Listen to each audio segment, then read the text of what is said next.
Great. Thank you for your patience. We are ready to go. So I will call the Town of Rochester Town Board April 9th, 2026 business meeting to order. If you could all stand for the pledge to the flag. I pledge allegiance to the flag of the United States of America and to the republic for which it stands, one nation, under God, indivisible, with liberty and justice for all. The roll call. Councilwoman Alba. Present. Councilman Coleman. Here. Councilman Smeezak. Here. Councilman Wynn. Here. Supervisor Nowen. Here. So good evening, everyone. We're starting off our business meeting this month with interviews for the public boards that we have vacancies on. We have a practice, an adopted policy of interviewing candidates for public boards in a public meeting. So first up, we have Josh Royko. If you could come up, and we've got over here.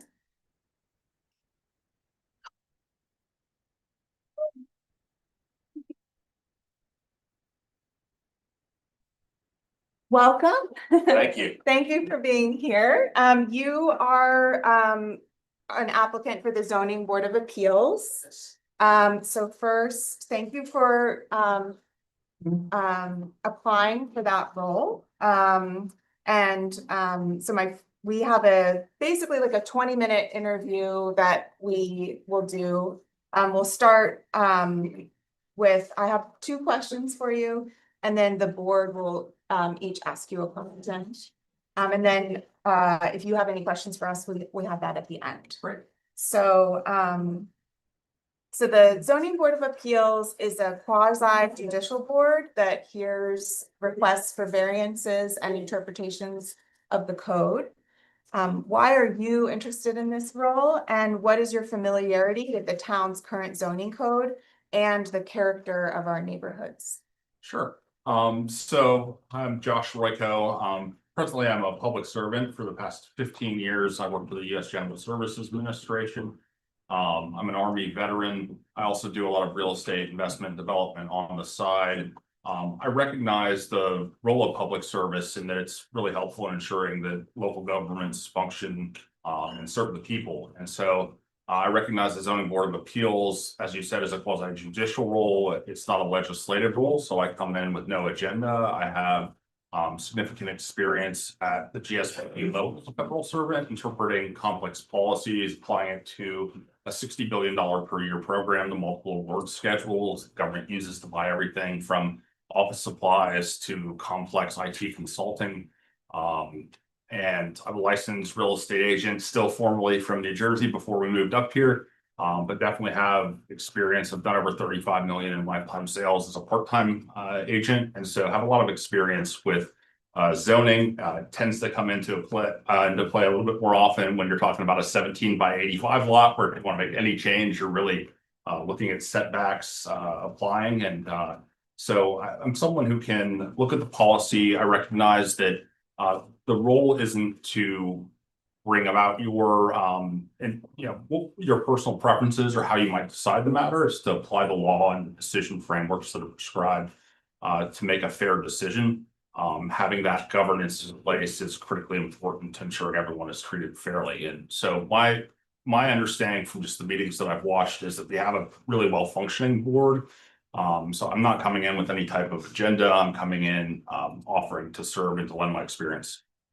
Thank you. And we did do roll call, but I totally forgot to do introductions. So let's just quickly do that for you. I'm so sorry. Councilwoman Smeezak. Michael Coleman. Speaking. Supervisor Nowen. Oh my God. Kate Benberg. Alexis Alba. Thanks. So, and the 5 of us, Kate is our clerk, and the other 5 of us are the board members. So we'll be the ones doing the appointment. Okay. So thank you for that answer. It sounds like you have a good understanding of what the zoning board of appeals does.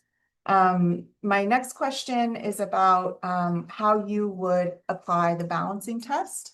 So basically, for considering variances, there's especially area variances, there's a balancing test where you are weighing the benefit to the applicant against the health, safety, welfare of the neighborhood.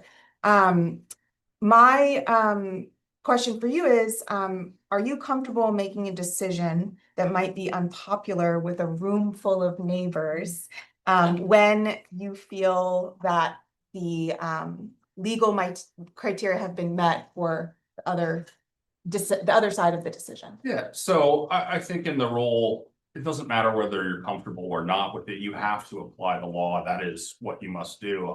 As a public servant, especially being at a GS-15 management level, if you're around long enough, you're gonna see both kind of sides of the coin in terms of organizations, and you have to be able to maintain a little bit of dissonance and that the law may not be what you would like it to be if you were making the law. But it's not your job to do that. It's your job to apply the law and to apply the standards, to balance the interests of the applicant against any detriments that those or that application may have on the community, be it health, safety, environmental. So you kind of have a prescribed framework. It varies from, area variances, which there's a little bit more leeway and gray space versus use variances, where there's kind of strict tests as to, what criteria must be met. But yeah, I'm able to make that decision. I think no one likes to see things go in a direction that you feel is wrong, but the law is the law and you have to apply it evenly and fairly all. So I will open it up to the board. If you're okay, we can start. Sure. Thank you so much for not only applying, but also interviewing in such a public manner. Sure. It's an intimidating process, for many, so I appreciate you so willing to do it, knowing that the interview public. And I have two pretty simple questions. One, are you an eligible elector of the town of Rochester? Yes, I am. You're registered to vote? Yes. Wonderful. And then my next question is, do you think, just lost it. Go ahead, Michael. I'm gonna find it again sometime. I want to echo what Charlotte said. Thank you for your interest and for being willing to do the interview through this process. So one of the things ZBA does, and it sounds like you watched some of the meetings, so you understand some of the dynamics of the group, is, there's discussion, there's debate, there's negotiation to ultimately come to a solution. I'm curious, what specifically about your personality, what would you bring to that discussion? How do you kind of handle yourself in these group environments? What kind of role would you play? I think having good active listening skills is critically important to let the applicant kind of express their opinion, to ask probing questions, to really understand their needs or concerns. And the same goes for members of the community and their concerns. At the end of the day, I think it's really important to be able to remain objective and to remain focused on, what the role of the zoning board is, what frameworks they have to abide by, what the code says. But that's how I would approach it. I would be very methodical. I think key to everything is preparation, doing your homework, coming into the meetings prepared, knowing what codes apply, and what really the core issue is. So if you come in prepared, you're a good active listener, and you can remain objective, I think that's kind of the core tenets of what makes a good board member. Are you open to, if we don't select you for the ZBA, are you open to appointment on another board or consideration of another board in town? I would be open to the planning board. I think, given my background, I also run a vacation rental management company.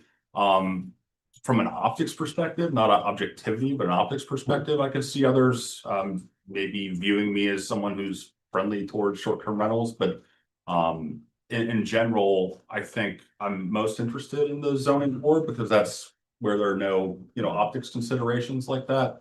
I'm able to remain objective in either position, but I think my primary interest lies with the zoning board. Great, thank you. I appreciate your honesty.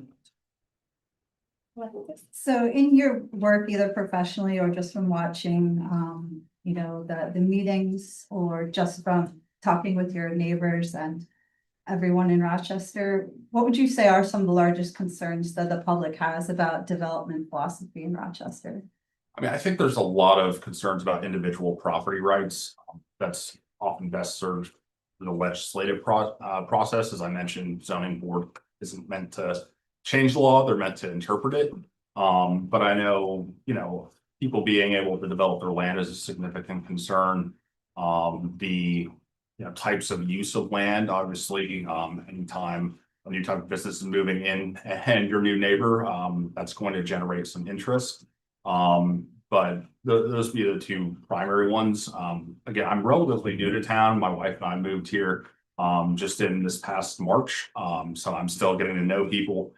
But I'll be someone who'll be an active listener. I want to understand the concerns. I will be accessible and certainly always open to listening. Do you see any gaps in our code that you would be interested either personally or professionally in the town board addressing? I just don't view it as a role of the zoning board to do that. And to be perfectly candid, I'm someone that will need to continue doing my homework on the code. I'm more familiar with R2 because I did a project with a pool and a pergola and an outdoor kitchen, and now my wife and I are building a couple of houses up on Cooper Street. So I was up there up on a ridge trying to measure and make sure that I wasn't going to need a zoning variance myself. So I'm very familiar with setbacks, height restrictions, frontage, things like that. But there are areas where I'm going to have to do my homework. I'm going to have to learn as I go. Some of that will be, organic. If I'm appointed, I will study it. A lot of it will come from as issues arise. I will do research and make sure that I'm well prepared to address it. Thank you. Are you familiar with the town's comprehensive plan? I have seen the town's comprehensive plan. I couldn't recite it to you. But I'm not an expert on it.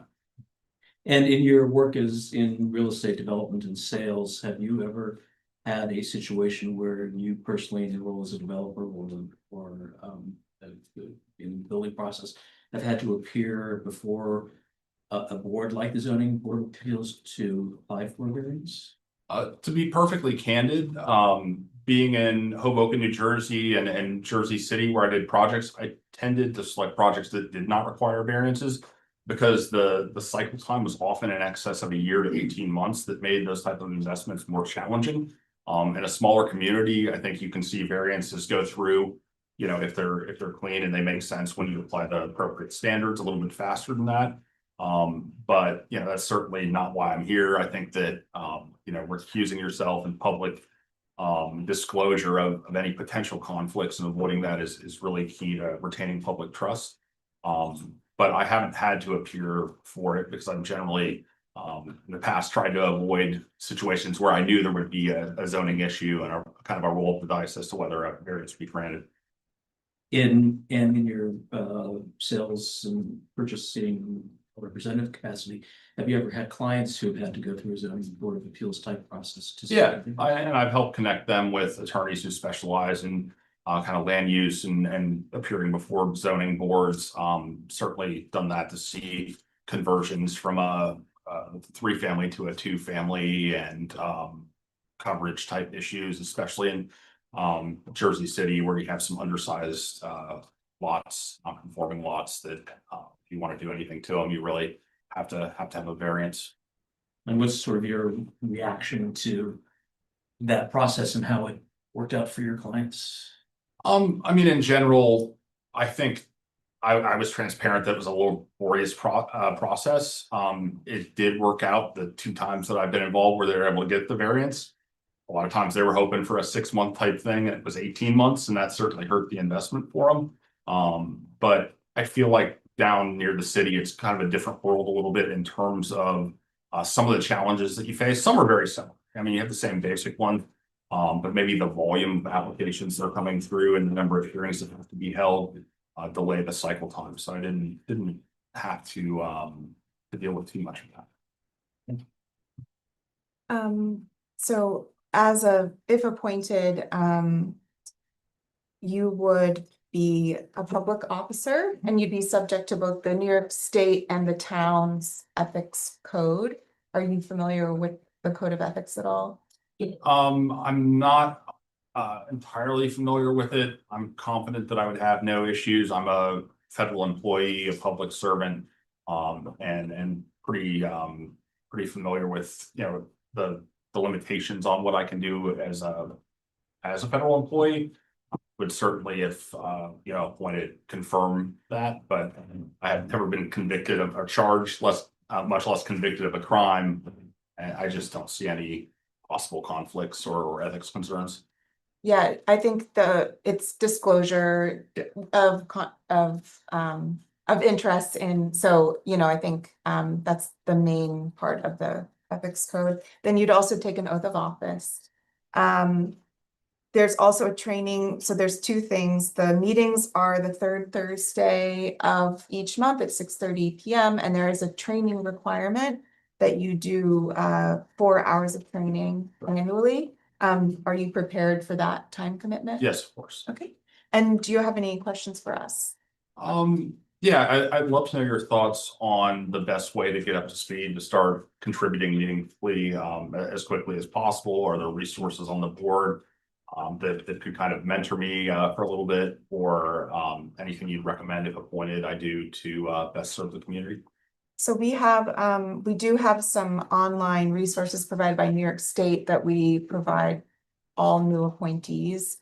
And those are really good primers. The required training is also something that you can take online. And then definitely the code itself, reading the town comprehensive plan. And then when you're going through the application, learning as you go by studying the code, I would say, is definitely what happens for a lot of people, but understanding the limitations of the board is what you really learn in those trainings. And there's some other publications that we have compiled for new appointees. Great.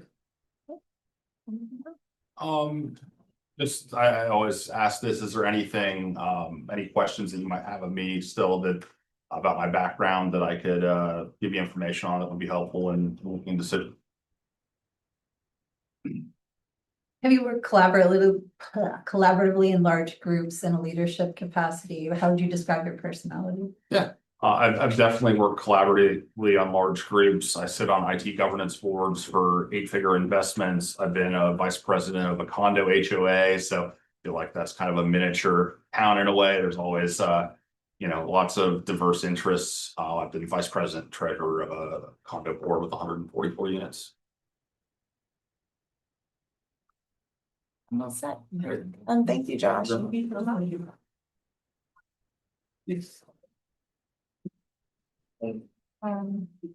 Next, we have E. Haugen.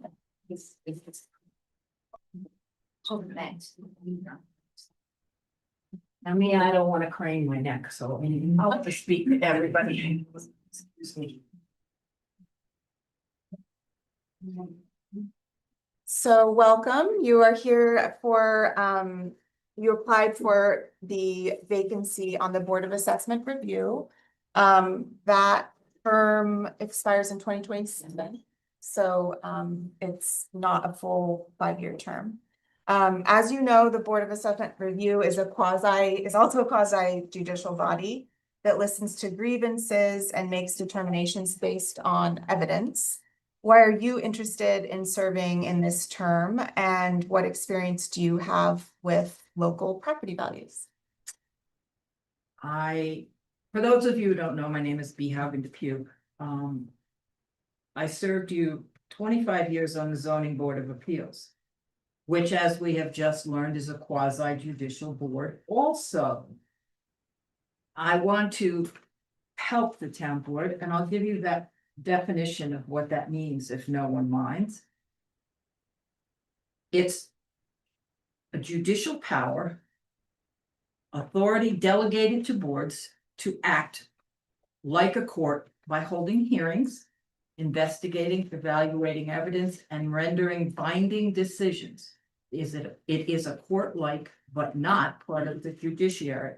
What that means is, in the same capacity as I sat on the Zoning Board of Appeals and made decisions and rendered decisions on people's property, that is what would happen if I joined the Board of Assessment Review.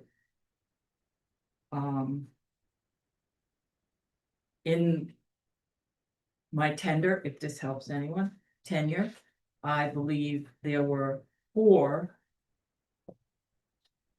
Article 78s and 1 use variance. 4 Article 78s, we won because we did a well-documented plan, which is what is required of the Board of Assessment Review as well at the end of their listening to grievances and going over the records that are given to us and making decisions.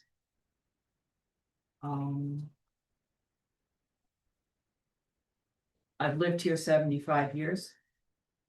I've probably investigated and looked over more properties than the current town assessor to make the zoning board decisions that I made.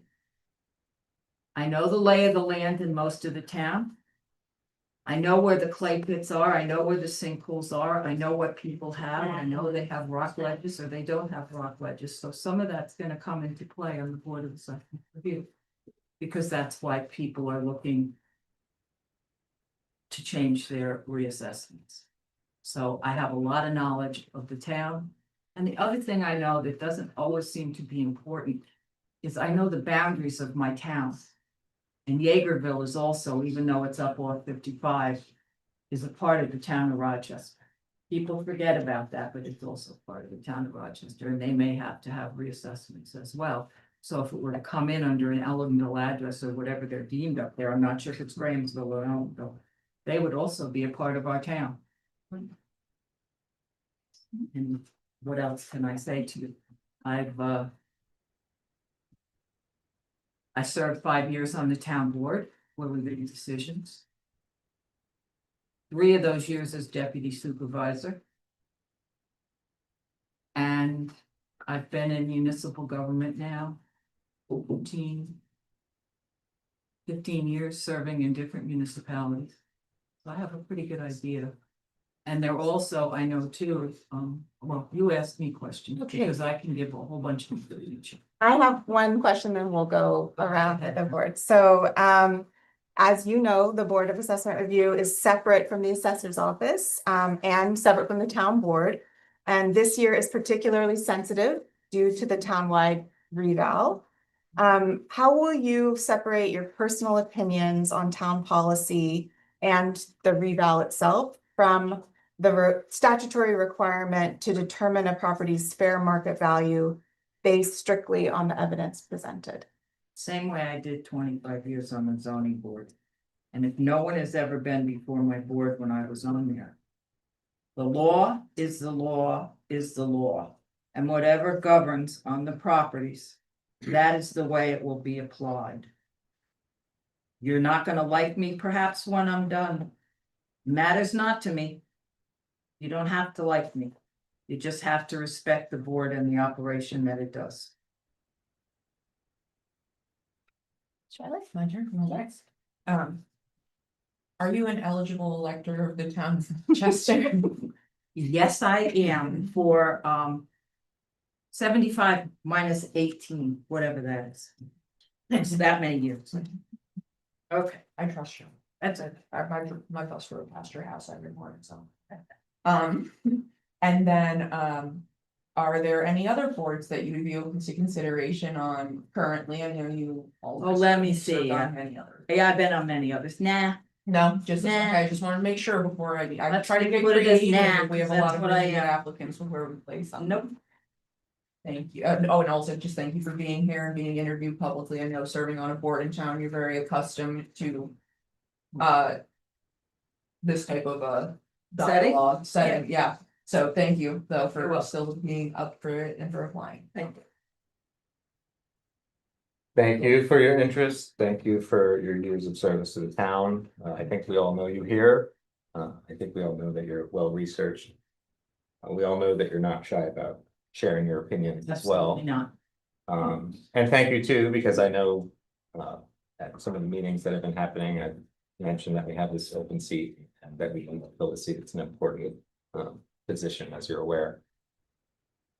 So getting back to what Erin had mentioned, obviously, there's a lot of interest in this. There's a lot of concerns. I also think there is a need for education and for people to understand the process and what's available to them. I'm curious how you would balance, because obviously you have perspectives and opinions about current assessment, how you would balance, similar to what Aaron was saying, your personal opinions about the assessment of what's happening with your role as kind of an arm of the town government that has the responsibility for being fair and equitable in terms of how these discussions happen. My opinions are my opinions, the law is the law. Mhm. That's simple enough. It is, and then would you be comfortable in a position as you're operating in this capacity as a town official, keeping your opinions to yourself and then operating as the board intends, which is to not give any perception that there is favoritism and or that properties are not being held to the same standard? If you are asking me if I will not stand up at a meeting like this and speak again, that's my right. Mhm. My opinion on the board, however, or my role on the board is exactly that, a role on the board, whereby I am held to a different standard. And that is the standard that I will uphold. I would never ask you not to speak in a meeting because I always appreciate your comments, even But my, when there are slings and arrows directed at me, so. would I, if appointed, I would still, probably I would still speak it, if that keeps me off the board. It's my right, but as far as serving on this board, the two have nothing to do with one another, not a blessing from. I appreciate that. Hi, over time, as you've served on these boards, have you seen an evolution in the role or the function of the ZBA or the Board of Assessment Review? As the town's grown and evolved? Speak to Cannot that at all? address the Board of Assessment Review in your question because I have not served. I'm sorry. Have I seen a role change in the zoning board of appeals? Yes. Their work has probably increased twofold, maybe. They still have, it hasn't increased as high as the planning board. But sure, you've got more people moving in, more people wanting to do buildings, more people wanting to build homes, yes, most definitely. But the law hasn't changed. It may have modified in some respects, but the law has not changed. And there are still 5 criteria to meet for an area variance. And serving on these boards, do you think that these boards need more resources for education and outreach? And how would you address that? How would you want to see that? I think the gentleman who just spoke needs to get his feet wet. He needs to serve for a while. He'll get his feet wet. 4 hours of training a year is not enough. It's not enough. And 3 hours of training, I will comment on the Board of Assessment Review. 3 hours of training is not enough.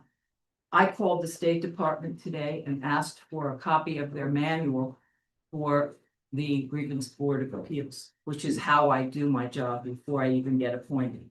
These are my notes from the town of Oswego. They do not offer a hard copy. I am going to print it from online because it is the only thing available. And I will study that whether I get this or not. So I will be well prepared when I do speak and if I do speak. You always have. In your many years of homeownership in the town, have you ever appeared with a grievance before the Board of Assessment Review? No,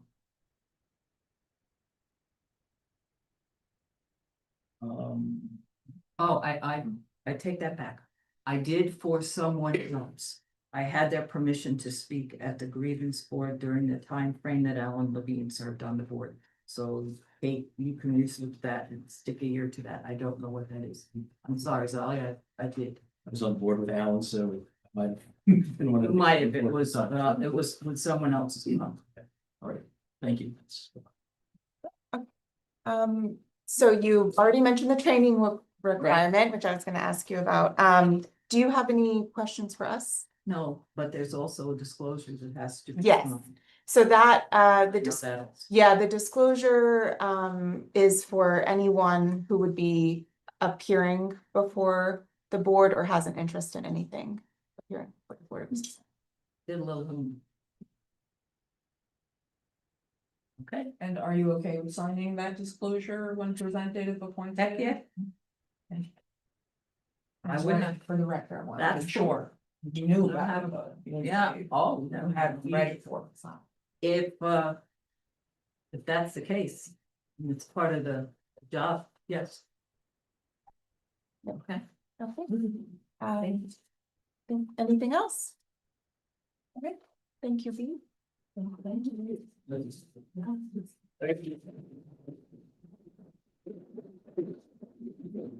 Is Cliff here yet? Yes.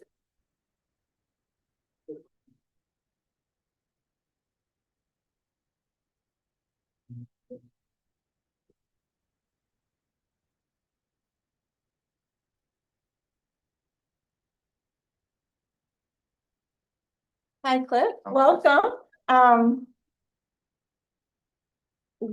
Thank you for putting yourself forward and as everyone has said, doing an interview in an especially public way tonight. You have applied for the Board of Assessment Review. And I have the same question, so you might be hearing them twice. But as you know, the Board of Assessment Review is a quasi judicial body that listens to grievances and makes determinations based on evidence. Why are you interested in serving in this term, and what experience do you have that prepares you for this and with local property values? I'm retired, time on my hands, and I'm willing to give it to the community. I also know it's difficult to find people to sit on these boards. I was on the zoning board, I served with B, and I succeeded her as chairman after she left. And I know we had often difficulty finding somebody to sit on the board. In fact, we often operated without 5 members, so sometimes we were down 2 people. So it's difficult, and I know you had an opening, and I thought I can serve and serve the need. I've been on the zoning board, as I said, I was the chairman after Z left. When Mike Baden used to do his light shows, I was his alternate on the planning board. I've had a long career, I've done a lot of things, and I think I can do the job. Thank you. So the Board of Assessment Review is separate from the assessor and the assessor's office.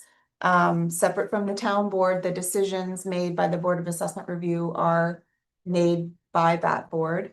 And this year is particularly sensitive due to the townwide reval. I went to the meeting last Saturday, it's interesting. So just how will you separate your personal opinions on town policy and the reval itself with the requirement to determine a property's fair market value based strictly on the evidence presented? I think Zali asked a question earlier about having appeared before the assessment review board. I think I did maybe a long time ago, maybe 30 years ago. My property taxes, I think, doubled overnight. And I wasn't all that happy about it, so I filed a grievance. I met with the board and nothing happened. Okay. I met recently with the assessor. I had an informal meeting with him, same reason. And my feeling is, look, as long as it's fair, as long as the same standards are applied across the board, that's really all I want out of it. So I think I can do that. I understand what the criteria is. I understand what the role is. As long as it's fair, as long as everyone's treated the same way, that's fine. Sure. Yes, thank you for being here. Not that you're not accustomed to being a member or a member of the ZBA or something of this environment. I assume that this answer is yes, but are you an eligible member of the town? Yes. Wonderful. And are you open to potentially being appointed to a different board or any other boards in town that we have vacancies on? It depends. I liked being on the zoning board because that you're dealing with individuals and their problems. The same thing with this particular board, you're dealing with people. I'm not all that excited about the idea of working on the planning board or making planning decisions. I prefer something like this, dealing with people and their problems. Hey, I would put positive, like, we also have an ethics committee, or we have a housing committee that also has openings. I'm trying to remember. But we just have all of them work, so that's fine. Yeah. The assessment review is totally okay to say just that. Well, it's a case by case basis and it depends on what the role is, I suppose. Great. Well, thank you. You're welcome. Michael? Cliff, thank you for your interest. Thank you for your service along with B. I guess I won't ask the same question, but I'm curious if you could speak about your understanding of how assessments relate to things like the tax levy and what you think the role of the Board of Assessment Review is in terms of evaluating these assessments, particularly where we've done a townwide assessment, and how that kind of plays into the concept of equity and fairness with respect to how people are being assessed. Well, as I understand it, the taxes are gonna be taxes, whatever the school board or the town county, whatever the number they come up with, that's gonna be shared among all the homeowners in this town. And so the question is, how does my particular piece of property fit in with the overall scheme? And it's not gonna change the amount of taxes I owe insofar as it's going to exceed or be less than that percentage of the whole. But it's just a matter, again, of applying the same standards across the board and making sure that try to be as fair as possible and make sure that everyone, whatever their issues are, they're heard. But basically, you look at the assessment, I think there's a presumption that the assessment is correct. It's sort of like the zoning board. The law is the law, as B said. And if you come in for a variance, you have to explain why you think you're entitled to a variance. Same thing with an assessment review. You come in, you have to present your issues with evidence, and the board then will decide whether or not your treatment conforms with the treatment of a similar property. Is it fair? Thank you. So on this board, do you feel that there's like an educational component, and what in your background or your experience would help you communicate information effectively to the public and people that you're working with? Well, I think a lot of people misunderstand the role of the different boards, and I've seen people come in to the zoning board with a completely different idea of what they could do and couldn't do. But the question is, can you explain what the role of the board is and how the system, the process works, and make sure that the people they walk away not being satisfied with their decision, at least they understand how you reach that decision and why. Thank you. You've already asked my main question, which is that you've appeared before the board, an assessment review in the past, but and you said that I think you had several years ago, and in your recent discussions with the assessor on an informal comparison of your own property values, do you think that there are ways that the town might be able to improve education for the people of the town in those processes, both how the levy is divided by property owners and that proportional share that you were discussing, as well as the appeals process that you also alluded to? Well, I know, as I said, I attended a meeting, I don't know if it was last Saturday or the Saturday before last, but it was 2 Saturdays ago. And I know there are a series of these meetings scheduled, and I think they're a great idea. I think the meeting I attended, because this is a new process, because these assessments are all new, I think people are a little confused and a lot upset because it looks like it's a big change.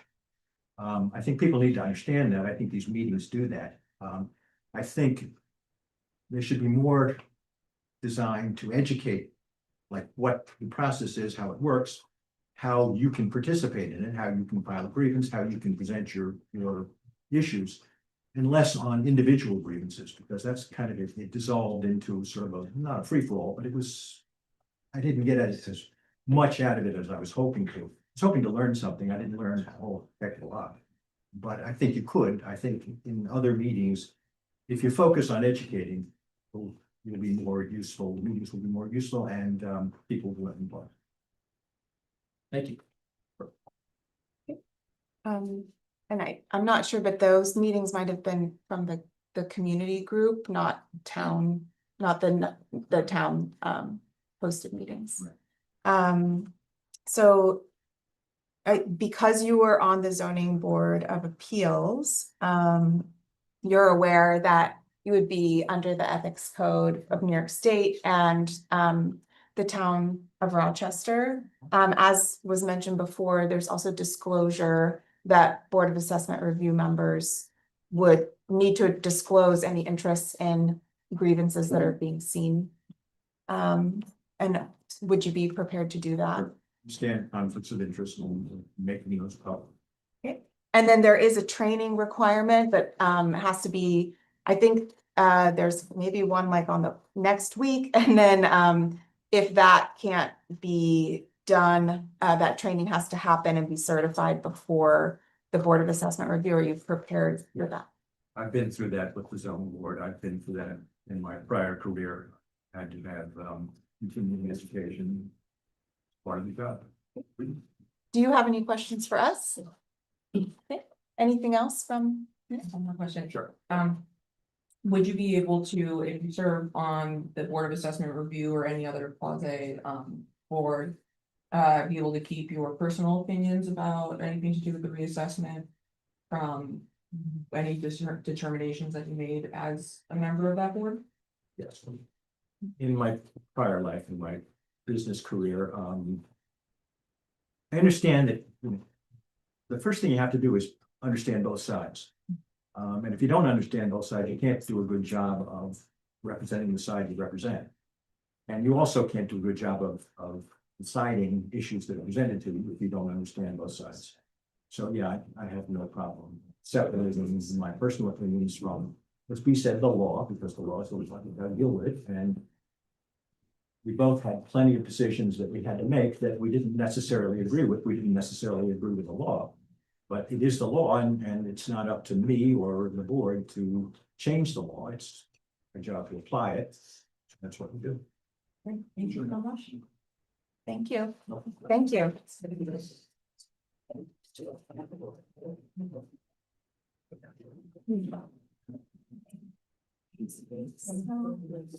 For the people that have come in later, we do have lots of chairs in the front if you'd like to sit down.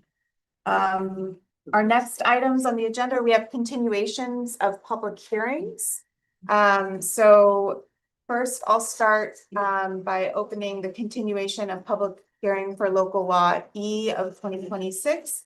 This is the continuation of the public hearing for the proposal to impose a temporary moratorium on battery energy storage system facilities. Is there anyone present that is attending tonight to speak about the moratorium on the battery energy storage systems?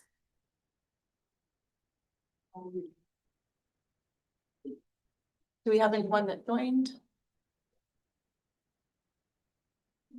And then did we receive any written comment? No. Okay. So this was referred to the Ulster County Planning Board. They have 30 days from the referral to enter that. So we aren't going to close the public hearing until such time. They did have their meeting this week, but it usually takes them a little bit. So I would like to make a motion to leave the public hearing open for written comment until Monday, April 13th, 2026 at 5 p.m. Any discussion? All in favor? Aye. Aye. Opposed? Abstain? Motion carries. Great. So next up, we have the public hearing for local law D of 2026. This is the continued public hearing for a local law repealing and replacing chapter 132, vehicle and traffic, the code of the town of Rochester, with a new law. Is there anyone here who would like to, I have one person signed up. So we'll start with the list first, and then I'll ask if anyone else would like to speak. So, Alana Blum. So as a resident of Hamlet, I walk here, I took an interest in this law and I've been through it and it seems to cover, several scenarios, includes this type of stuff with the overtypes, different regulations, and, supportive of what I'm reading. However, I have concerns about enforcement. Per usual, this town has enforcement issues. So I was talking to the supervisor the other day and the prospect of potentially the board exploring the use of surveillance as a mechanism for enforcement. I would encourage and like to hear that conversation and see what you guys come up with in terms of the legality of that and the feasibility of implementation and make something. Is there anyone else who would like to speak on local law D, the vehicle and traffic law?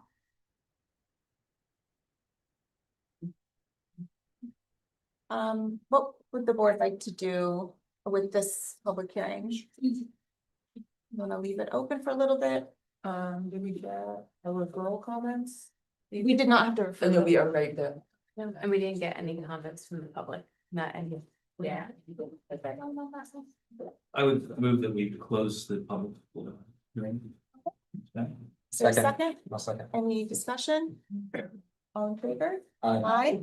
Opposed, abstain, motion carries. Okay. So we want to keep with our reports. Yeah, okay.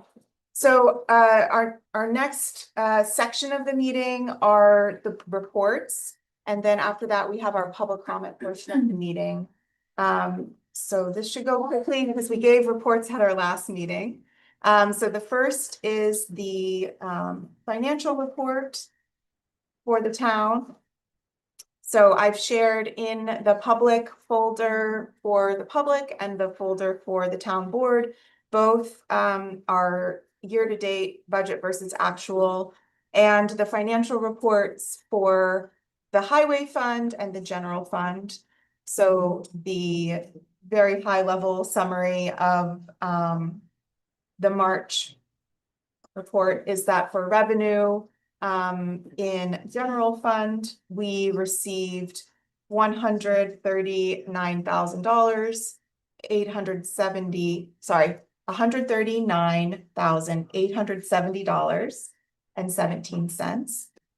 For expenditures, we saw $325,263.27.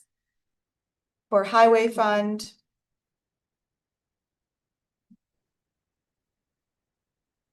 I'm trying to save paper, but means I'll have to open and close documents.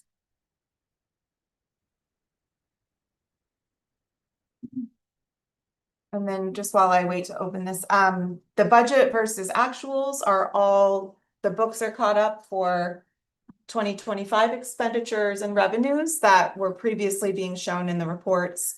So the budget versus actual only reflects our 2026 revenues and expenditures. However, since the financial reports are a snapshot in time, they might include a few things that are meant for that budget. So that's just my,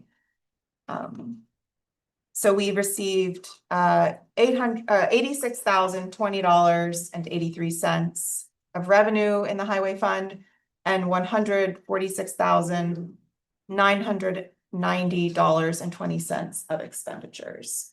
We didn't have any expenditures in capital fund, but we're going to start seeing a lot in capital fund because we moved all of our bridge projects to capital And so that's actually going to lessen the activity we see in highway fund quite a bit. I didn't, just looking over the budget versus actual, there was nothing really that is jumping out that I wanted to bring to the board's attention other than our heating costs have exceeded the 50% mark so far for the year. So that's just something we are going to keep an eye on because we didn't budget for both quite such a cold year and such a quite high increase in the costs of the heating fuel. So I am expecting that we will need to modify those budget codes. Question on the heat bills, are we able to avail ourselves of any price cap? Which type of products were from any of our suppliers? Your floating price. What do you mean? Like, we don't pay market price. So we get a municipal. But I understand, but is it market price based on, I mean, price that we get is based on market price, is it fixed for the year? Or Oh, I is see. it floating price, and is there a way to cap that float? I believe so. I believe the board looked into this a few years ago. I can reopen that topic. I think at the time the prices were really high, so I think we opted to stick with Okay. the market. Okay. All right, so for supervisor's report, I gave a very lengthy report at our last meeting, so I don't want to make everyone sit through my long reports. In terms of correspondence, what I wanted to bring the board's attention to is a few events that have been sent to me recently. So on April 29th, the county is hosting a youth mental health awareness event at the Stone Ridge Library. I posted the flyer at the front of the building here, and I shared the flyer with the board in our backup folder. I also received outreach about hosting a grant workshop through the Association of Towns. And I'm going to actually pitch that we would like to see if we can host that, because I went to that last year and I drove a couple hours. I think it would be a great opportunity for us to host. We also, there's a training, a finance and personnel training hosted by the Association of Towns that was announced this week. And I shared that flyer with the board. If you would like to attend that, please let me know. And the other correspondence I had, I met with the Hudson Valley Regional Council about our town and our needs and our infrastructure needs, and was given quite a long list of reference of grants that we should consider pursuing to meet those goals. And I put that correspondence in the folder for the town board. The few updates that I just wanted to give is first, I would like to thank Sheila, our dedicated cleaner, who a lot of people probably see if you're early to the meetings because he sets up. She spent the a lot of time this past week cleaning the community center floor. So if you could all look down and see how clean and white it is, it actually is quite incredible, and it makes a huge difference. And that was her really wanting to make that happen, and I appreciate the improvement to the space that it's made. Does she have any product endorsements? I think so, but this is because there's like a special way that you clean this type of floor, and then there's a coating that gets put on. Yeah, I was gonna say, did she have a floor Yep. buffer? Yeah, She run around in here on it at night? she and Playing Harry music? did it together. Yep. Yeah, like a Zamboni, that's exactly what I was picturing her. It was like she was, oh, it was. Okay, beautiful. My other announcement is that we've very softly opened the new municipal park bathroom.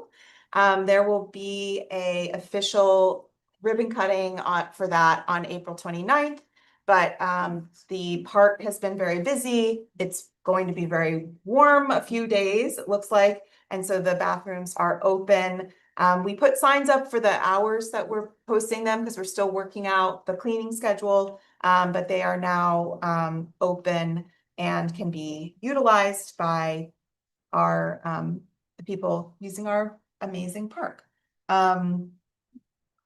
We are also doing, the town is hosting some educational sessions regarding the reval, and we're moving into the part of it where we will be doing a lot of discussion of the grievance process and what happens after the tentative rule is filed. So we do have one of those sessions this Sunday. It's actually at the firehouse, at the Accord Firehouse at 10 a.m. And that's all I have for my report. Okay, for the month of March, $45,764.35 was collected. I just want to remind everybody, we are in a New York State burn ban until May 14th. Unpaid notices will be mailed out at the end of next week for taxes, and they will go out the last week of April. We continue to have a high volume of foils and some additional research that we've been looking for with OSI. And we continue to help the assessor's office with what we can with the whole grievance process and meeting with the assessor. I'll be with Councilman Coleman on Sunday, and that's all I have. Great. So for the highway report, I don't have an official report, but there was a couple things. We recently, the tree clearing was done for the Boyce Mill Bridge project. So that was actually a very the highway department was going to do that, and then we ended up having to have our on-call tree service do that at the last minute. And so I just wanted to thank them for coming in 3 days before it had to be done and taking care of those trees and doing a very, very good job. The next thing that the superintendent wanted me to report is the extension. The Project 32 extension is almost complete.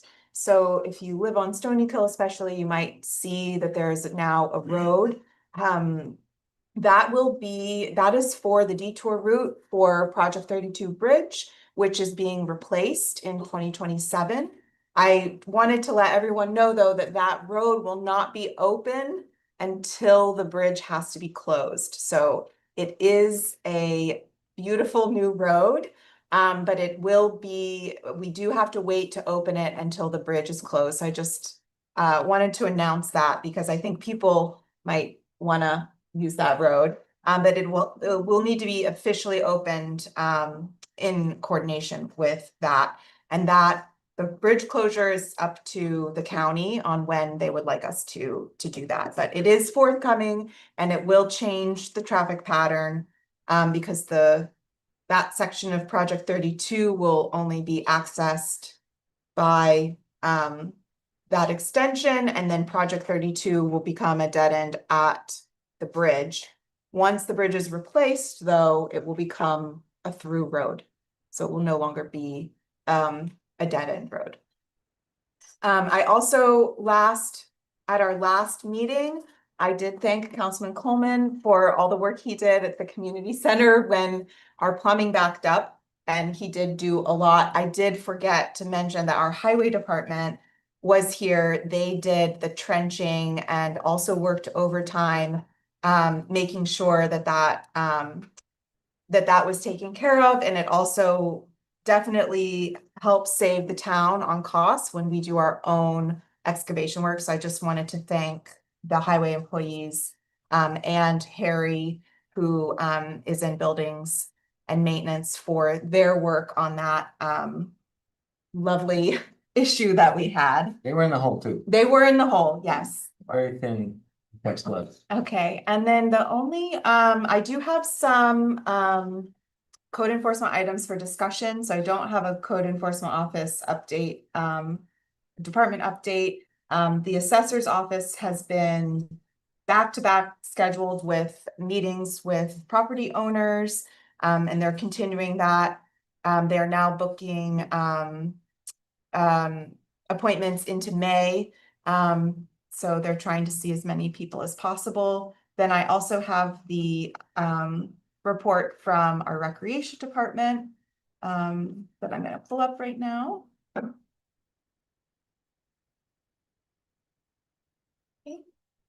So summer registration, ooh, it begins at 9 AM Monday, April 13th. Paperwork can be found on the town website. Please read it thoroughly. There are a few changes this year. Also, keep in mind that this program is only open to Town of Rochester residents. It's an excellent program. Now that the weather is starting to get warmer, this is Ashley Sweeney, our recreation director, would like to point out that the lawns at the town park and behind the community center need to be mowed on a weekly basis. Both properties get used every day, and we are putting a schedule in place for that. The recreation department is taking up signups for Earth Day Adopt a Road event. The cleanup days are April 18th and Saturday, April 25th. Call the department to sign up or for more information. We are asking people to wait until those dates to put the garbage bags out, because that's when the town will be picking the bags up. Otherwise, they're going to be hanging out on the side of the road for a while. Ashley would like to thank the Ellenville Regional Rural Health Network and Cornell Cooperative Extension for providing a wonderful nutritional cooking workshop for our seniors on Wednesday, April 8th. It was a great experience, and we look forward to working with them again in the future. There will be another teen night on Wednesday, April 15th from 6 PM to 8 PM at the community center. It's a great way for teens to get to know each other and explore avenues that interest them. Call the rec department for more information. Save the date, Friday, May 15th will be the Spring Fling Luncheon. We will begin taking signups for that next week. And lastly, we are very excited for the installation of our new playground equipment behind the community center, which is happening very soon. Thank you to the town board for making this happen. There are still many improvements that Ashley would like to make in the space, but this is a giant step in the right direction. Thank you. The kids will be so grateful. And that is all that I have. Next up, we have the court. Do you have anything to report? Court? Has the carpet been installed? It is being installed on Monday. And then I noticed that we also have a RFP for metal detector. Yeah. So my clerk, Stacy, has taken over now the ordering for the smaller supplies, so she's making good progress on getting everything. One other thing that you're talking about, the highway department does to save us money, the side door Yeah. of the courthouse, I was wondering, the next time they have plans for, they could go a little ramp. Yes, I'm gonna talk to them about it. We do have to pay, we still have to pay Yeah. for that, so we'll have to get that worked A lot out. cheaper than a contract. Yep, exactly. Okay. So board and committee reports, we'll start with our town clerk, Kate, who's also the historian for the Historic Preservation Commission. So I'm just gonna repeat what I said 2 weeks ago, so we have a bigger crowd here today. I don't know if anyone's ever attended a Hamlet Talk series that our HPC puts on, but the next Hamlet Talk series is gonna be the Hamlet of Whitfield, and that will be held in August, and we're gonna host that at the Accord Speedway. So look for dates for that to be confirmed. They also are planning a Stonehouse tour of pre-revolutionary stone homes in the town of Rochester. And the final thing that they're working on is doing a farm inventory database. They have a group of right now 10+ people that are working on districting where the election districts are. They are working on all dairy and chicken farms in the area dating back as far as you can go back, as long as we can have it documented. They're for operational farms in the town of Rochester. The idea is to start collecting a database of all the farms that the town of Rochester has had. And June 13th at 10 a.m. here.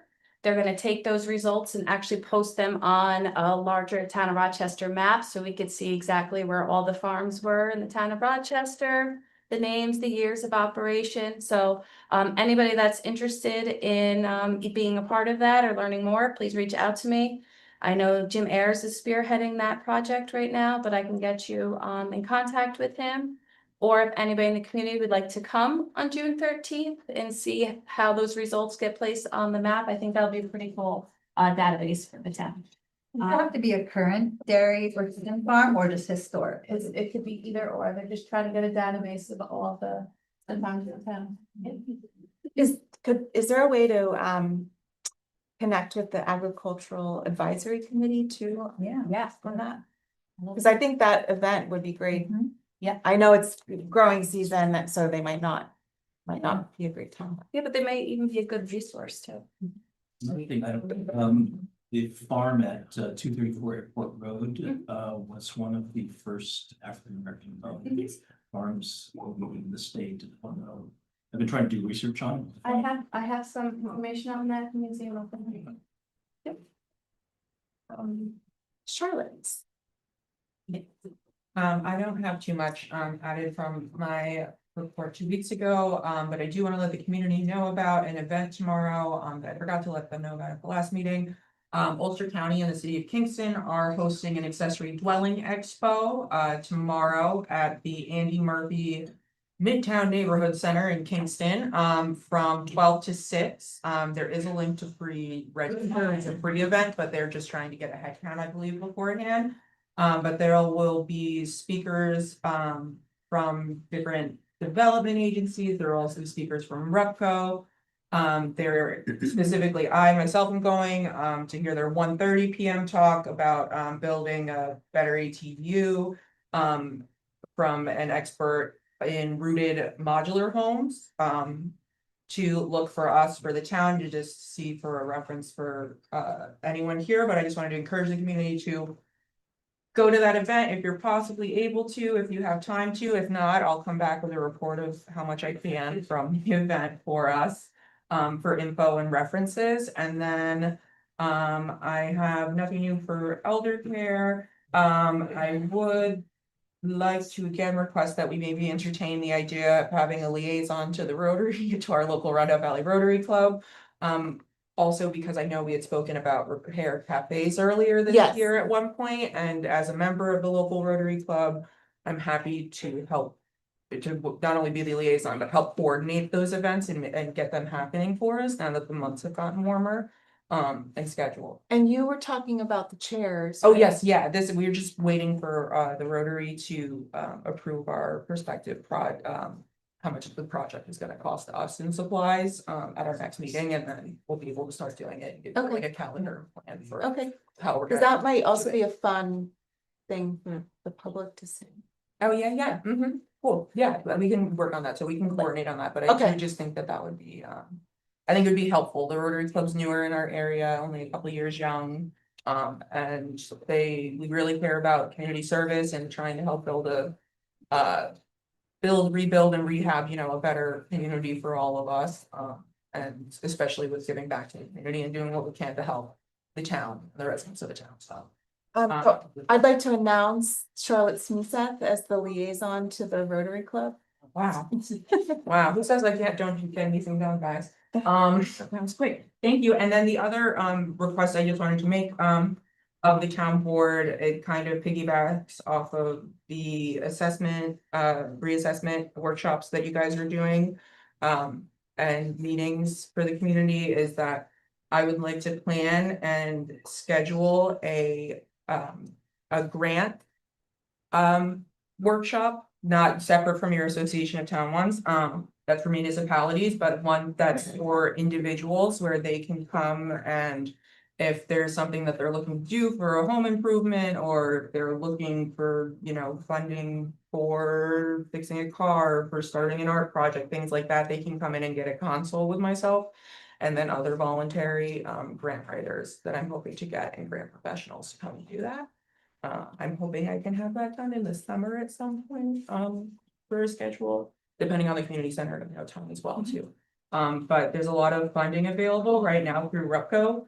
And through Ulster County, specifically for affordable rental upgrades, vacant rental improvement programs, lead testing, senior home improvements, mobile home upgrades and weatherization grants, things like that, that I think that our communities really benefit from if they only knew about them and also had someone who could help them write them. So, I would like to schedule that and volunteer my services. That's a great idea. Alexis, So ECC has not met since the previous update, but hopefully everybody sees the amphibian crossing signs and we appreciate the public's help in helping the little critters make their way across the road. Climate Smart, it has submitted the final points towards bronze certification. So that's very exciting. And then the Rooted in Rochester grant initiative. Heather Eckhart is working really hard on getting the final touches on the ballots and from all the community ideas that we collected during those events. So we're really excited. It'll be a town-wide mailer and everybody will get a chance to vote on the projects that they want to support. So that'll coming up in the next coming months. And then for agricultural, they haven't had a meeting, but we do have the first meeting of the spring set April 20th. okay, Michael? I'll be fast. Planning board, not a lot of changes since the last meeting. I did sit down with chair, vice chair, our town planner and the secretary of the ZBA and planning board. Got some updates on some of the applications currently in front of them. I know they're also still interested, well, our planner in particular interested in looking through some of the sections of code, conservation, subdivision, et cetera, and providing feedback on that. Also, our last meeting, we had discussed doing some research on the CEA in a bounded way. So I know they were going to start looking at that, or Dave Church was going to start looking at that. ZBA, nothing to add. They do have a meeting on the 16th. There's some public hearings scheduled for that. So that's next Thursday. Ambulance Improvement District. So we do have a signed contract with KFAS. I did, right before this meeting, got some financial data from them. So I haven't had a chance to look at that yet. We also sent an updated contract to Marlton First Aid Unit. They have signed that. We have not fully executed that yet. But we're waiting. Once we get that signed, we can hopefully get the reports we need and then review them with the committee and get them their payments. Free exchange recycling, stop by the exchange at the transfer station. Everything sounds like it's going well there. And then talking with the folks running the free clothing exchange. So we still need coordination in terms of the shed. So I know that's something that you're talking to the rec department about. And they have put a deposit down on that. I did get some feedback based on our discussion at last week's meeting. Tina gave me some answers to some of the questions that came up from Sunday. So I can share those with the board as well. And I believe that they have one scheduled for August 12th. I know the community center April 12th, thank you, which is this coming Sunday. So I saw Carol who'll be running it on Sunday, and she encouraged the town board to stop by and see how they do things because she felt like that would answer a lot of questions about. She said it's a well-oiled machine. They have a lot figured out, so. Okay. And then I gave mine as a department report, so. Okay. Okay, so now we're at the public comment portion of our meeting. So this is one of two opportunities in our business meeting that we reserve to hear from the public. We do ask that the public address your comments to the board and not to each other and not engage in a debate with each other. We also, the board will not engage in discussions during the public comment portion. So if you are asking us questions while you're talking to us and we're not saying anything, it's our adopted practice to wait until we've closed that portion of the meeting to address any questions or comments, concerns, or topics at that time. So the next agenda item after this is called town board member time. So we do encourage people to stay for that, just so you can hear if there is any discussion about anything that you've brought up, it would happen during that part of the meeting. So we do have 4 people that have signed up, so I'm gonna go off of that list. And then we'll see, I'll open it up to anyone else that hasn't spoken yet, if you'd like to speak. So first, Alexandra Napuita. Did I say that right? Hi, did I say that right? Yes, Nicolita. Oh, Nikuita, thank you. Yes, thank you so much. I'm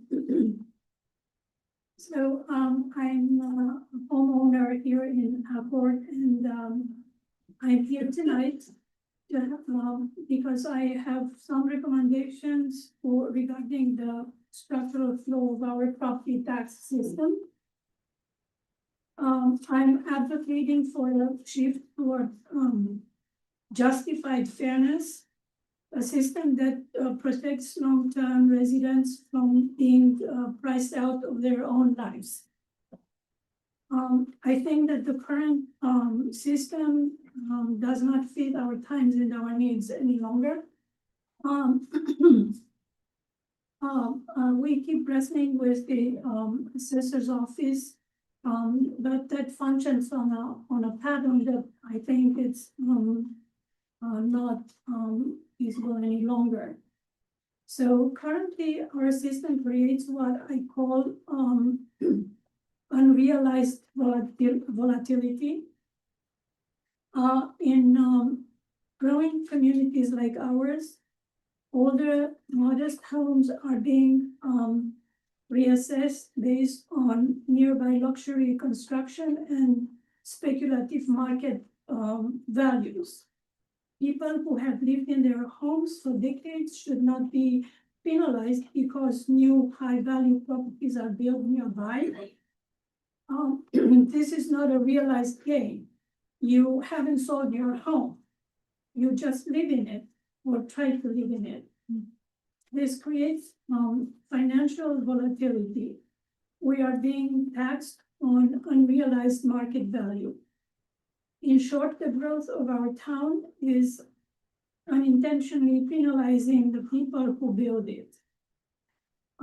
It ignores the reality that a house built in the 50s, let's say, is not the same as a luxury built home in 2024. Market growth should not be a penalty for staying put. The solution.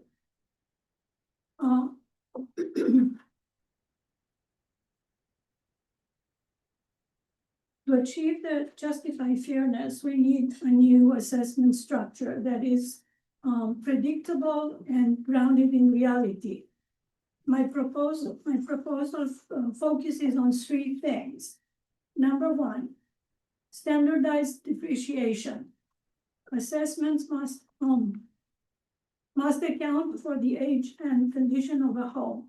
A house built decades ago should not be compared to a luxury built from a recent time without an objective standardized depreciation scale. Number 2, stabilization caps. We need to cap for long-term, we need caps for long-term occupied property residents to prevent sudden tax spikes that force seniors and working families out of their homes. And number 3, income-sensitive safeguards.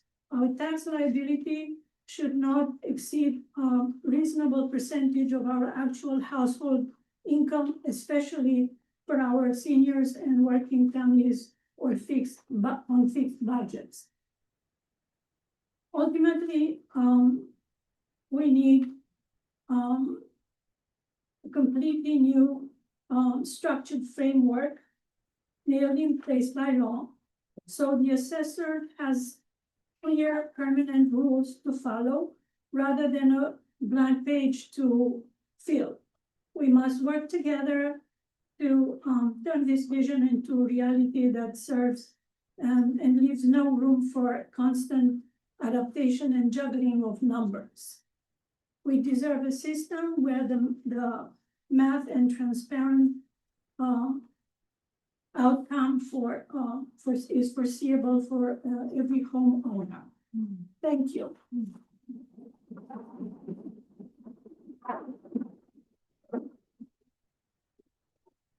David Linscott, Okay.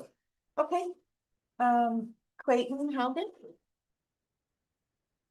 Those meetings that your candidate referenced for the BAR were the meetings that you scheduled and you were there. He was in the crowd. So just be aware that wasn't the meetings that a committee is held on the same nights that now you conveniently are holding that morning at the same place. The unfair and unequal reassessment is bigger than what happened back in 1990. Took over a decade to recover from that crime. If you don't know what happened, you should check it out. Part of the political knowledge of the area. This is bigger because assessments will be here forever. Rural gentrification will be unstoppable. Farmers will sell. Real estate companies will get rich. Streams will be packed. Project 32 stream, it'll be packed. It'll be packed with garbage. Forget heritage. Sorry, Kate, that's gonna be gone. Say goodbye to that, because that's gonna disappear too. Continue to recognize those similarities from 1990 when I was in high school. I'm starting to believe that not everything being done by this board in the assessor's office is above water. Tried to give him a fair shake. I went and spoke to him. It's not. Letting this play out fails to protect the town and the vulnerable landowning taxpayers. Your heads are in the sand, unfortunately. It's not going away. It didn't go away in 1990. This isn't either. It needs to be addressed. We've come to you requesting enhanced notifications and outreach. Still haven't done anything. I get more information on Facebook and other networks about Sullivan County, Marbletown, and other surrounding areas than I do about the town of Rochester. I can come up with a half a dozen ways for you to enhance notification, but that's your job. That's not my job. That's not my job to make sure that this happens. I have a network of people now that have been organized where we can disseminate information to. You guys aren't taking that opportunity. The lies are continued to be pushed by this board. The answers of see the assessor in the 33% theory, they're not fitting. We've gotten information recently that there are less than 30 properties in the town that have been discovered to have actually decreased in assessment. Not even coming close, the assessment values that were increased of 800 to 1,000% in some cases. Further proof that things aren't above water is the assessor's unwillingness to answer the most basic questions regarding sales process. And I use the word sales process because it's not a negotiation, it's sales. Their inconsistent sales approach it's not the same for everyone. It stinks of bias. Some people are getting reductions before they even get to the assessor's cubicle. Others bring every piece of information they can possibly get their hands on, and the sales price doesn't change. For those people, the last thing they hear from him is an opinion. I think that's what the property would sell for. I don't know how many times I've heard that.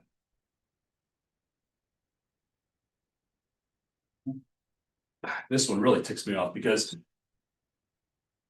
the assessor's assistant or the assistant assessor, the deputy assessor, is identifying themselves as the secretary to the assessor. They don't even know what their title is. I listened in on a phone call that was made. I can confirm that directly. You as the town board have now been held complicit for failing to supervise on behalf of the townspeople you represent. Let's move on to another concern. The March 12th town board meeting where approximately 150 respectful considered taxpayers were in attendance, one of which was your deputy fire chief. And if you're here, thank you, appreciate your service. He would probably say that that chair is blocking a means of egress. So that problem reared its ugly head and we became aware of it after an interview by the town supervisor with a local newspaper. In that interview, Supervisor Noen stated that safety protocols have been put in place to address the chaos at the previous town meeting. You had over 150 people at that meeting. They showed a level of respect for a formal proceeding that should be commended, not used as an excuse to create a dais for future meetings in this layout. All this change happened because of a computer screen being viewed by the public. Okay, that's what sparked everything. Furthermore, the only time a break was called was after, for the second time, you lost control of your board, not because of the public. And the worst part about it is the person that's supposed to call it didn't. It was your town clerk that had to call the break and the recess because things were spinning out of control. Thank you for doing that. I mean, she shouldn't have to do that. This all happened because a member of the board became unhinged. They were questioned about their attentiveness and actions while public comments were being made. During that break, once it was called, the worst part is not a single town board member attempted to calm her down, escort her away, de-escalate, and improve the situation. The only one that did was Mike Coleman. After I went up to him and said, "Hey man, do yourself a favor, maybe go talk to her and escort her away, de-escalate this thing." It continued to go on. I'm not upset at Charlotte. I'm more upset at the fact that the town board just threw her to the wolves and let her go. I went up to her and said, "Charlotte, you're throwing a lot of stuff away right now for doing what you're doing. Don't do it." She was locked in. I had no influence. That's when I went to Mike Coleman and said something. You guys should be doing that, man. You got to look out for one another. All right, one last item, and I'll shut up. Tonight, town board, you're interviewing for vacant positions on the BAR. Now, this all came to my light at about 4:30 this evening. Up until the last meeting, town of Rochester Citizens United, Mike, you were there. You had 0 applicants. We had to once again do the board's job and find an applicant that could fill the position. So we did. We got somebody to volunteer their time to apply. Now, by some miracle, you got another applicant. The fix is in. We know it. We know it. We know what you're doing. Okay, we see it. The whole community. I'm not the only one that recognized it. We all saw it. Now all of a sudden, this miracle applicant appears after we put B. Haugen Depew up. Come on, come on. And next, I hate being political about this. Democrat, Democrat, Democrat, Democrat, Democrat, Democrat, Democrat. Come on. You guys have an opportunity here, and you're not taking it. You're just ignoring it. You brought forward a lifelong member of this town, B. Haugen Depew, a person with history and knowledge as a fellow landowner to make fair and equitable decisions, knowledgeable past, and integrity. Remember that word, integrity. She's a 25-year plus member of the town's chair of the town's ZBA. She's going to bring a balance to this BAR.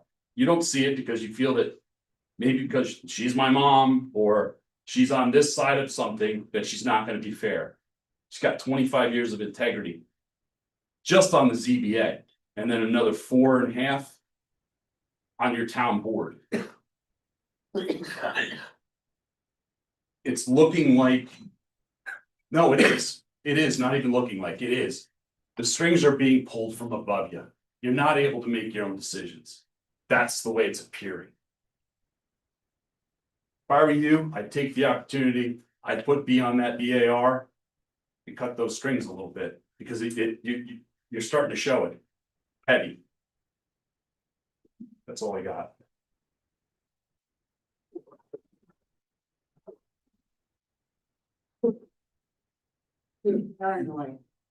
Becky Collins Brooks. Becky Collins Brooks. Hey, actually, before I start my public comment, I just want to let you know that if the Historical Society is interested in the dairy farms from Ulster County, we have a list in our house of every single dairy farm that submitted milk over the course of a week from 1952. Oh, wow. Great, thank you. And it's interesting that we're talking about history because I'm going to give a little history lesson to them. I'm speaking for both my husband Barton and myself. He couldn't be here because we're farmers and he's exhausted, and I am too. We both often say we don't care if someone has lived here for 500 years or 500 minutes. If you pay taxes in this town, you're a part of this community. But history is contextually important, especially now. None of you were here 60 years ago, am I correct? You don't have to answer me. I know you weren't. Because both of my husband and I were. We've watched this place go through many iterations and changes in that time. And we know there are a few real old timers who could tell you about many more. Back when both Barton and I were children, this area was composed of agricultural communities. In fact, it was the tail end of the agricultural economy's golden age in Ulster County. An agricultural economy means that farms are the driving economic force. Farms require goods and services to remain in operation, and this town had them all. Things like machinery dealers and repair services, large animal veterinary services, mills for grain and seed, and operations like Agway, the building we're in right now. There were also processors like the Creamery on Kaiserreich Road. Agriculture supported all of these commercial businesses, whose generally higher commercial property tax payments balanced out the agricultural exemptions on property taxes farmers still receive to this day. In short, these two different forms of businesses balanced each other out tax-wise, providing a strong economic foundation for the towns where they operated. As farms dwindled throughout the 1970s, the commercial businesses supporting them disappeared too. Today, the few small farms that are left, as well as the handful of larger agritourism operations, have to drive a long distance for the services that used to be local, or the services have to drive to us. What this means from a property tax standpoint is that the large landowners, mostly farmers, hold the bulk of the property in this town at a reduced agriculturally exempted rate and provide ag exemptions through leases on other large parcels owned by others. The problem with this is that there are few commercial businesses bringing in the greater tax revenue for balance. We hear so much from all of you at this table, and from others too, that you want to preserve, support, and nurture agriculture in this town. That it's an important asset from a tourism standpoint, and especially from the perspective of preserving open space. But you have a huge problem. You need businesses to make up the shortfall in property tax income created by your self-proclaimed passion for open space. We now understand your fixation on bringing business to the town of Rochester. The open space some of us provide is nice, but with houses or even better commercial businesses built on the land, you generate a whole lot more income. How it looks from our view is that while words are nice, you actually don't appreciate farms for what we give to our community, because from a financial perspective, you don't really want us here. Our land would bring in more money in other uses. The vehement pursuit of specialty boutique businesses, including the overdevelopment of this hamlet with little infrastructure to support what you want built here, flies in the face of doing what is right. To add insult to injury, the citizens of this town will now also bear the burden of a pilot, a payment in lieu of taxes, for one of those businesses. We do not feel supported by you. We feel used. I once heard from one of you sitting at this table that, quote, "Anytime money can be brought into this town, I'm going to vote for that." That's a direct quote. I wrote it down when it was said. This is hugely concerning. It has played through my head many times since it was said to me. What this means is that the money is the driving force behind every decision you make, regardless of the impact on the people you represent. This assessment process has angered me and my husband. We are doing lots of listening. And what we are hearing isn't a lack of understanding from ignorant, uneducated locals. In fact, what we are hearing are voices from across generations, political viewpoints, and socioeconomic brackets. We are listening to stories that are heartbreaking and deeply disturbing. The biggest thing we hear, and a view we share, is that you, our town leadership, are not willing to accept accountability for an assessment that was poorly performed and for hiring the assessor who performed it. We want you to show your support for your citizens. There are actions you can and should take, but for some reason you won't budge.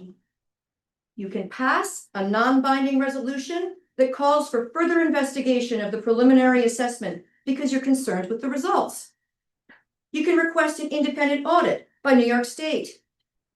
There are several other actions you can and should take, including foiling the assessor's records of his communications with GAR, along with his internal review records and field review logs. This taxation has been applied in a way that is glaringly uneven and arbitrary. As reasonable people, surely you can see that. The mistake you are about to perpetuate has been done before, and there's research to back it up. I refer you to the book Escaping the Housing Trap by Marone and Herrages. In fact, the exact scenario we are currently experiencing is discussed by real experts, not simply us mere mortals who are confused with misinformation. I quote, "The higher the value of the property, the larger the gap between the assessed value and the market value. Assessed value was consistently underreported, resulting in a lower tax bill for owners of more valuable properties. This is true in absolute and in percentage terms. The pattern held across all communities studied. A tax levy is applied proportionately across the tax base. The net result of these errors is that a disproportionate amount of the tax levy is paid by the owners of lower valued properties. What you have here are poor neighborhoods subsidizing rich neighborhoods. We see this everywhere. It's not only unfair, the laws say this is not supposed to happen." End quote. The people of this town are more than just numbers on your bottom line. We are more than what you see as a distribution of 1/3, 1/3, 1/3 to meet the demands of your budget. We are human beings that make up your community. We are your neighbors, and some of us are your friends. We are from all political viewpoints and walks of life. We are not confused, a term that is frankly condescending and offensive. We are not perpetuating misinformation. We are trying to find our way out of a mess you created when you decided to hire GAR and then compounded your mistake by appointing an assessor who did not do his job. We are demanding that you take accountability for an assessment that has been poorly and lazily performed and help the community that put you in those seats. We are demanding of you to do something.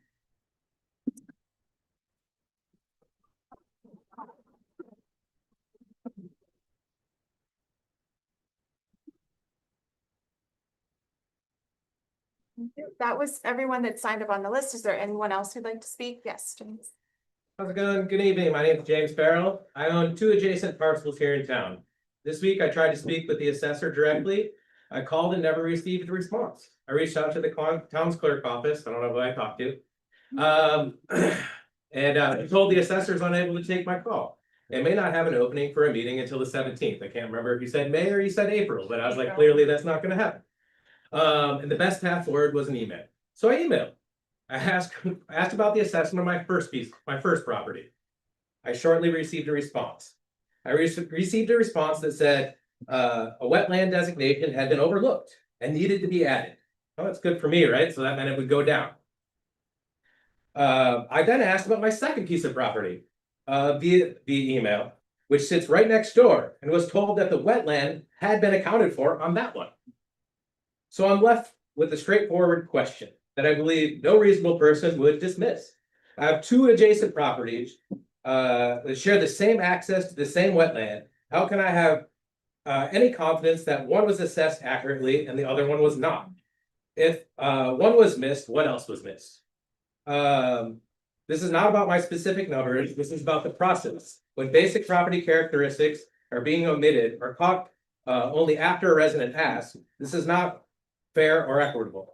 Or not fair or equitable assessment. That is an incomplete one. I'm asking the board to take this seriously, that the assessor has not demonstrated the reliability this community deserves, and to take actions accordingly. Thank you.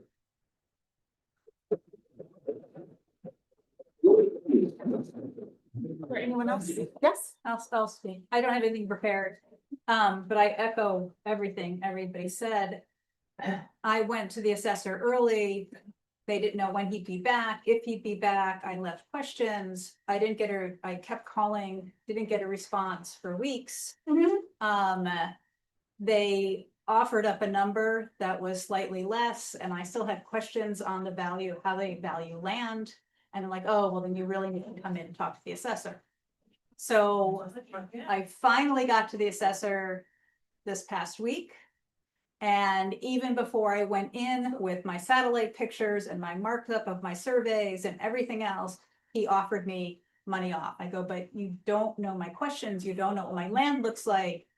And the thing was, he reduced my land assessment and then increased my house assessment from what they were going to decrease it because I found errors on the property card. I did get my full property card. I found more errors, so I have to go back to him. He gave me a list of land sales that he used to assess the land. There are so many errors in it because he said I have to compare neighborhoods. So I looked at where my neighborhood was. There are all across the town properties that say that are in my neighborhood. There's like one 10 miles away. Like I didn't even know our town was that big. It's like there's one 5 miles this way. There's one, and it's just like, what are the neighborhoods? So I need to go back in to say, is there a neighborhood map so we can figure out even if that's fair. A couple other questions I asked about the process and how they, because there's no real sales comparisons, what adjustments you make. He told me I have to file a Freedom of Information Act law request. He wasn't going to give me the information until I go through that process. So it's just like, I'm just trying to get answers to make sure, is it fair? We're all wanting it to be fair, and we go to grievance day and they're going to see if it's fair and consistent.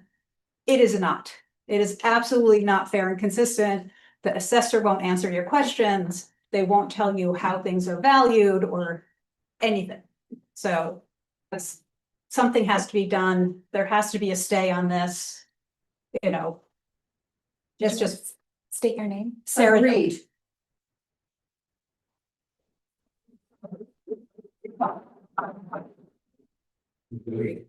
And would anyone else like to? Yes, Barbara. Barbara Cornell. I just want to say, before I say something else, that this town board represents 7,000 people that live in this town. Remember that. 7,000 voices in this town. When you have a tax place here of 150, that's 7,000 other people. Now, I'm going to change the subject. I want to thank the town board for sponsoring Earth Day again this year. And if say I'm not supposed to speak to the public, but if that spaceship going up there and you've seen that Earth that we live on from space, didn't give me chills and hope and make us realize that we are all Earthlings living on this planet and we better learn to protect it and get along in this room.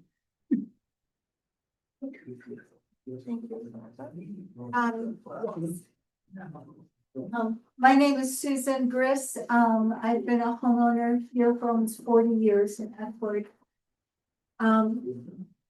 One of the reasons we moved here was it was such a beautiful place and such a diverse place.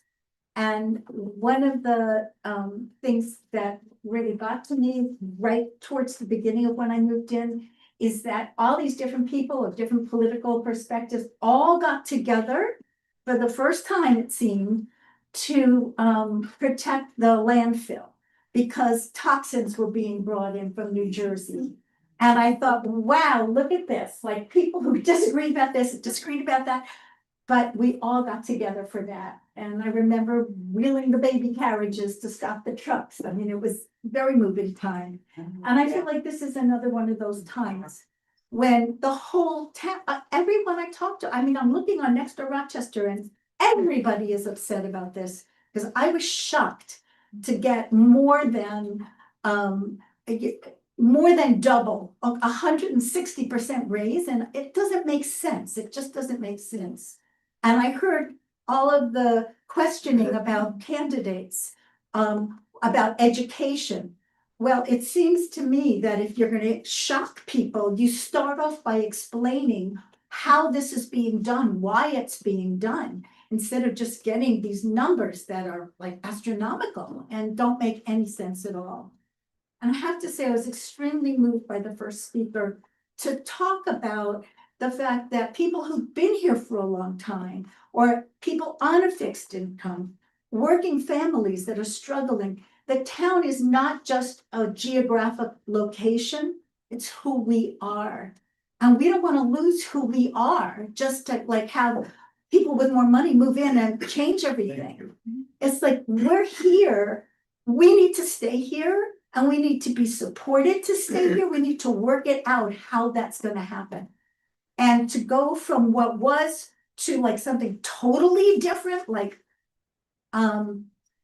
that's not working. And we have to find a way to make it work.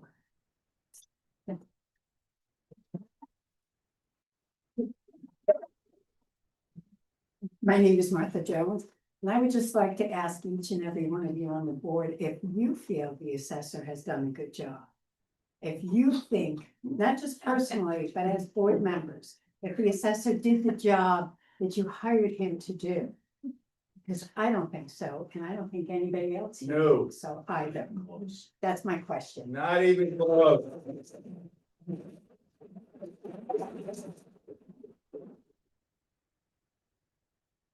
Good evening.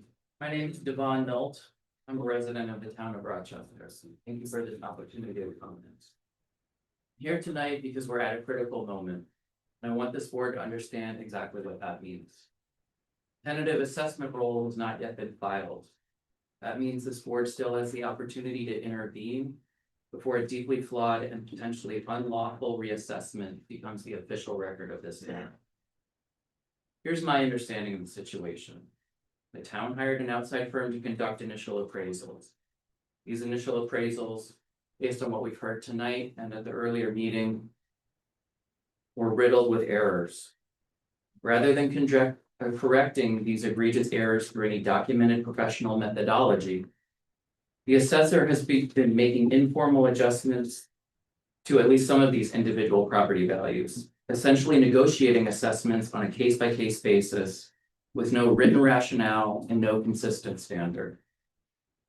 That is not assessment. That is arbitrary valuation.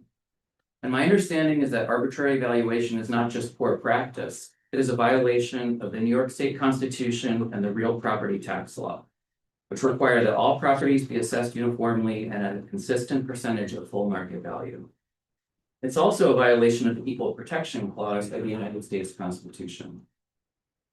This board appointed the assessor. Under state law, that makes this board the appointing authority, and it makes the integrity of this town's assessment function this board's responsibility.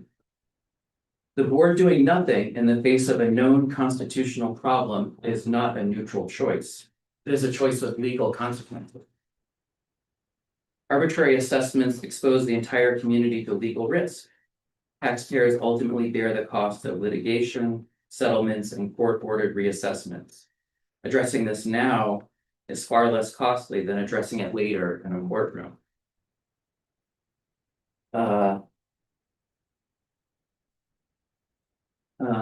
In addition, my understanding is that under New York's public officers law, failure to properly administer the functions of one's office can constitute maladministration, a standard that applies not only to the assessor, but potentially to the appointing authority that has been made aware of a problem and has not acted. And under federal civil rights law, individual officials who act with deliberate indifference to known constitutional violations and face personal liability.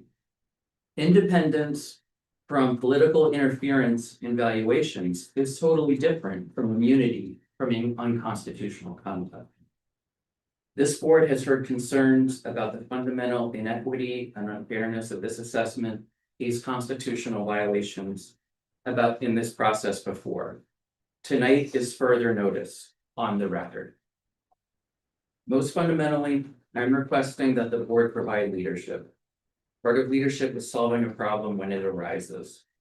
As laid out above, and for many other citizens, this is a real problem for this community and for the board. In response to previous notifications of arbitrariness, the board has responded with some version of 1, this is complicated, or 2, you don't understand the process. In actuality, it's not complicated, and we do understand the process. The question is, do you understand? So to sum up, what I'd like to say is this board does have the power to act to solve the underlying constitutional issues. The question is whether it will while there is still time. Thank you. Is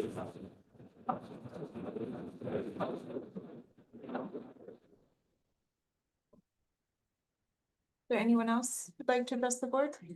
I'll let Dave go since you haven't gone yet. A lot of people come a long ways to come see what we got, but there's a lot of people that come here to try to change it to what they came from. If you want to come here, keep it as what it is, not what New York City was or where you come from. Come enjoy what we have. Don't try to change it.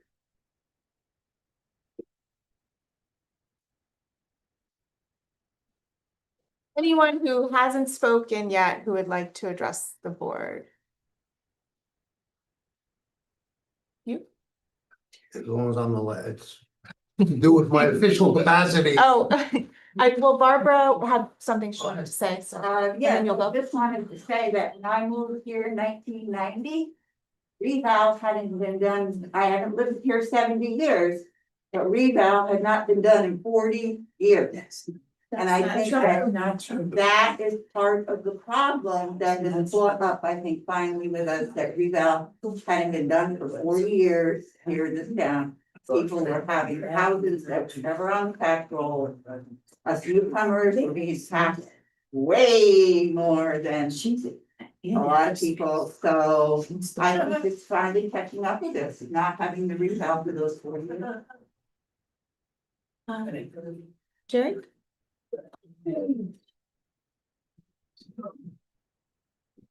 I'm addressing the board in a matter in which Michael, as well as Aaron, is somewhat aware, so the rest of you can be brought up to date, and when perfect timing, I purposely waited for all the people to, I know, express opinions of which I've already expressed on a personal level of my opinion of the assessment thing. This somewhat does dovetail with all of the expressions that were brought in the comments. But I'm specifically touching on a couple things here. As your emergency management director, and this involves our group of dedicated volunteers in this town, of which we have a dedicated group. I know Dave Linscott has been one of those from our volunteer corps of ambulatory people and so forth. We also have another group, and that group is not being, I think, properly watched over, and which, and I'll express in a second, the dovetail of where we could have a problem. And that is the firefighters that we have are all volunteers. We are 100% volunteer firefighter supported personnel. And although about a year ago, and I spoke at both the school board and I spoke to our board, and in fact, all of you or who were here when it was voted on last year, 2 years ago, I lose track, excuse my memory anymore. However, it was voted on that the 10% reduction for different taxes, the school board then voted separately, that finally did go through. However, here is the problem with that. And that is very simple. That is only for property owners. And it just so happens that a person who I happen to know very well, here sitting to my right, Tim, not a property owner, but one of our finest, and I'm not trying in any way embarrass the man, but he's been very responsive to our needs in the community as a firefighter. All right, and he doesn't own any property. So that benefit does it preclude certain persons because they are not property owners. I have brought this again to Aaron as well as Councilman Coleman as to an idea that I have to at least show immediate, and especially right now with gas, fuel, diesel, so forth, being really up there with the ongoing situation in the Middle East. I'm looking at doing what would be a study that I would hope would become something in the way of a permanency, and that would be to help supplement these firefighters in the way of when they respond to any of our emergencies, and that includes ambulatory or otherwise, they are using their personal vehicles. And pure and simple, the least I think we could do as a community appreciating them would be to have set up through our fuel services here in the town to cover for a period. And of course, this only pertains to the actual firefighters who are fully qualified. And that's a term that I'm aware of how they stay up to date with all their training and so forth. But with that said, they're not just responding for fires, emergencies, accidents, and so forth. They're responding for all the training, and they're using their vehicles to get there and to get back home again. So I'm looking to do something, and again, this would be perfect for tonight's discussion. You guys do whatever you want. I am available if you like more about it, but I employ you, and this is where it dovetails. The persons who we're talking about, they are renters or in some way, they're not property owners. That's something else that we have to consider. Because if we end up going to a paid fire department in this town, we could very well go bankrupt. We're talking $1 million trucks. That's what these apparatus cost. All right. And so the fire department is an absolute necessity for our town. And by the way, I'll just bring up another example to what happened to us. This is something else, again, dovetailing with what I'm bringing out here to the town board. We recently had an issue on Frankel Road. That is a private road that I've been on now long before it was Frankel Road. For approximately 50 years, I've resided off of Frankel Road there. And we lost a great portion of that road, a couple hundred feet of it, due to this insane winter we had that we've all experienced, and the then immediate thawing out, in which a lot of the road was upended and was no way to get in. We, lo and behold, worked out perfect from my comments tonight. An ambulance had to come because one of our neighbors, elderly neighbor, broke his hip. And the ambulance couldn't get through except for the immediate work of the equipment that happened to be hauled in by one of the other neighbors that was able to get the road open, at least to get that person, the ambulatory person, out of the property. I bring that up because as Supervisor Anawan talked about Project 32, which I'm very familiar with, because my niece lived on just the first house on the far side of the bridge. This is something that just put a light off in my head. Closing off a road has other problems, and that is we need to know that there's a way for our emergency services people to get people out of there. You can't close off where people live, so there has to be something else. So again, I'm trying to dovetail all of this as your emergency management guy, and you want to fire me for giving you the truth. Well, I'm only kidding. Although, by the way, anybody who wants a job, this is how much it pays, because somebody else asked me how much they paying you. I'm gladly volunteering with my background in helping out with that. The last thing that I'd like to say, two things, I'm sorry, quickly. Stop sign was added. So whatever your funding was to the highway department, I really appreciate at Lower Whitfield Road, a stop sign was added going, I want to say that'd be northeast coming out of Whitfield, Lower Whitfield onto Whitfield Road. That is the scene of a serious accident in which one of our members in the community was basically declared dead, who miraculously was brought back by emergency services. And that happened because there was such a problem with that intersection. So now there's two stop signs there, and that's really good. I noticed that tonight. I don't know how long ago it came in, couldn't have been too long ago.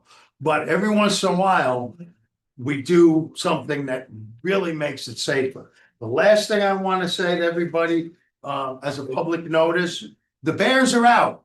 How do I know that? Because a bear took my beloved 12-year-old rooster. And if you asked me 10 years ago, I would have said, I wish a bear would eat.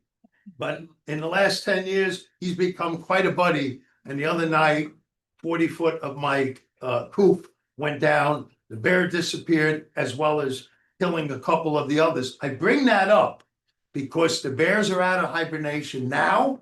They are very hungry now. And people with small animals, small children, have to be aware. These are extremely hungry, dangerous, wild animals. So I give that out just to keep an eye out there. And thank you guys for discussing what I brought up with the firefighter thing. Any questions? Thank you. Yes, you had one more? Yep. Hi. My name is Deb. I live here. I doubt anybody on this board would ever say we only want wealthy investors to be able to afford homes here. Or we don't want people from this community to continue living here. But if you choose not to act to resolve the problems, that is what will happen, and it will happen on your watch. Inaction has consequences. When assessments rise in ways that are based on errors, inconsistencies, or flawed data, it accelerates displacement and reinforces inequality. The people who actually have roots in this community, the people who live here, work here, and contribute to the town, become the ones who can no longer afford to stay. I understand reassessment itself is required by the state. No one is arguing that you can simply opt out of the process. But since this is something that has to be done, it has to be done carefully, transparently, and fairly. When a reassessment is built on faulty data, it doesn't just reflect market pressures, it amplifies them. Yes, there are larger forces at play. Housing prices rise, markets change, inequality exists. But that makes it even more important that the part of the process you do control is handled fairly and accurately as possible. Right now, that is not happening. So this comes back to responsibility. As board members, you have the unique responsibility and opportunity to make sure everything possible is done to ensure the process is fair, to correct errors, to communicate clearly, and to protect residents from avoidable harm.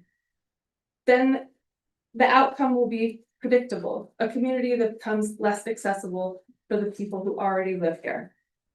I don't believe that's what you want, but unless meaningful action is taken, that's the direction this will move. Thank you.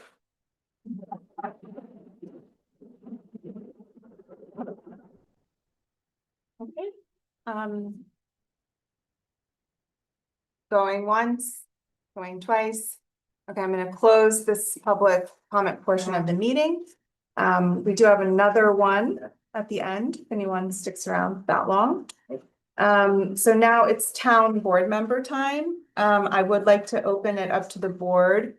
I usually don't speak first, but I just wanted to clear up the record because a newspaper article was cited as a way of criticizing something that I said that was in the newspaper article. I was not interviewed for that article. It was a misquote from a meeting. And if you go back and watch the meeting, it's 100% clear that I never even said anything about the meeting erupting into anything. I mentioned that I noticed that the door was blocked and people had contacted me and let me know that they'd been standing outside, unable to enter. So I wanted to straighten the table out so that we could move chairs closer in so that no one had to block the door at future busy meetings. So just wanted to clear that up. And with that, I will open it up to the board members. Yes. First of all, I do appreciate the new setup of the way the tables are. It gives us an opportunity to look at you face to face rather than looking at each other set questions at the front of the room. A few things that have come up that I'd like to correct. First of all, the last townwide assessment that I'm aware of, not in 1990, I believe it was in 2003. I was the chairman of the Board of Assessment Review at the time, and we heard approximately 150 grievances, as well as ratifying a number of stipulations that the assessor at the time had agreed upon with property owners. That demonstrates that there is an appeal process to validate or to correct any errors that are in assessments in terms of classification, quality of homes, etc. There's been a lot of talk about all the new homes that are very expensive that are driving the prices. That is true, but keep in mind that the way the tax levy is distributed, it is distributed on a pro rata share of value. So if a new $2 million house is built, and I'm not advocating that, it reduces the tax burden and proportional share that all of the remaining owners in town pay as a portion of that tax levy when looked at 100%. I did an analysis of approximately 4,700 properties that were revalued in this recent assessment process. Somebody stated that there were only a small handful where there were no increases. Approximately 934 of that 4,700 number were reduced. That's 20%. 98 properties, which is 2.1%, had no change at all in net value. The aggregate value of those 4,700 properties on an apples to apples comparison, the average, the equalized increase was 18%, which means that if your assessment was increased by 18%, you see no real basis in change because your proportion doesn't change.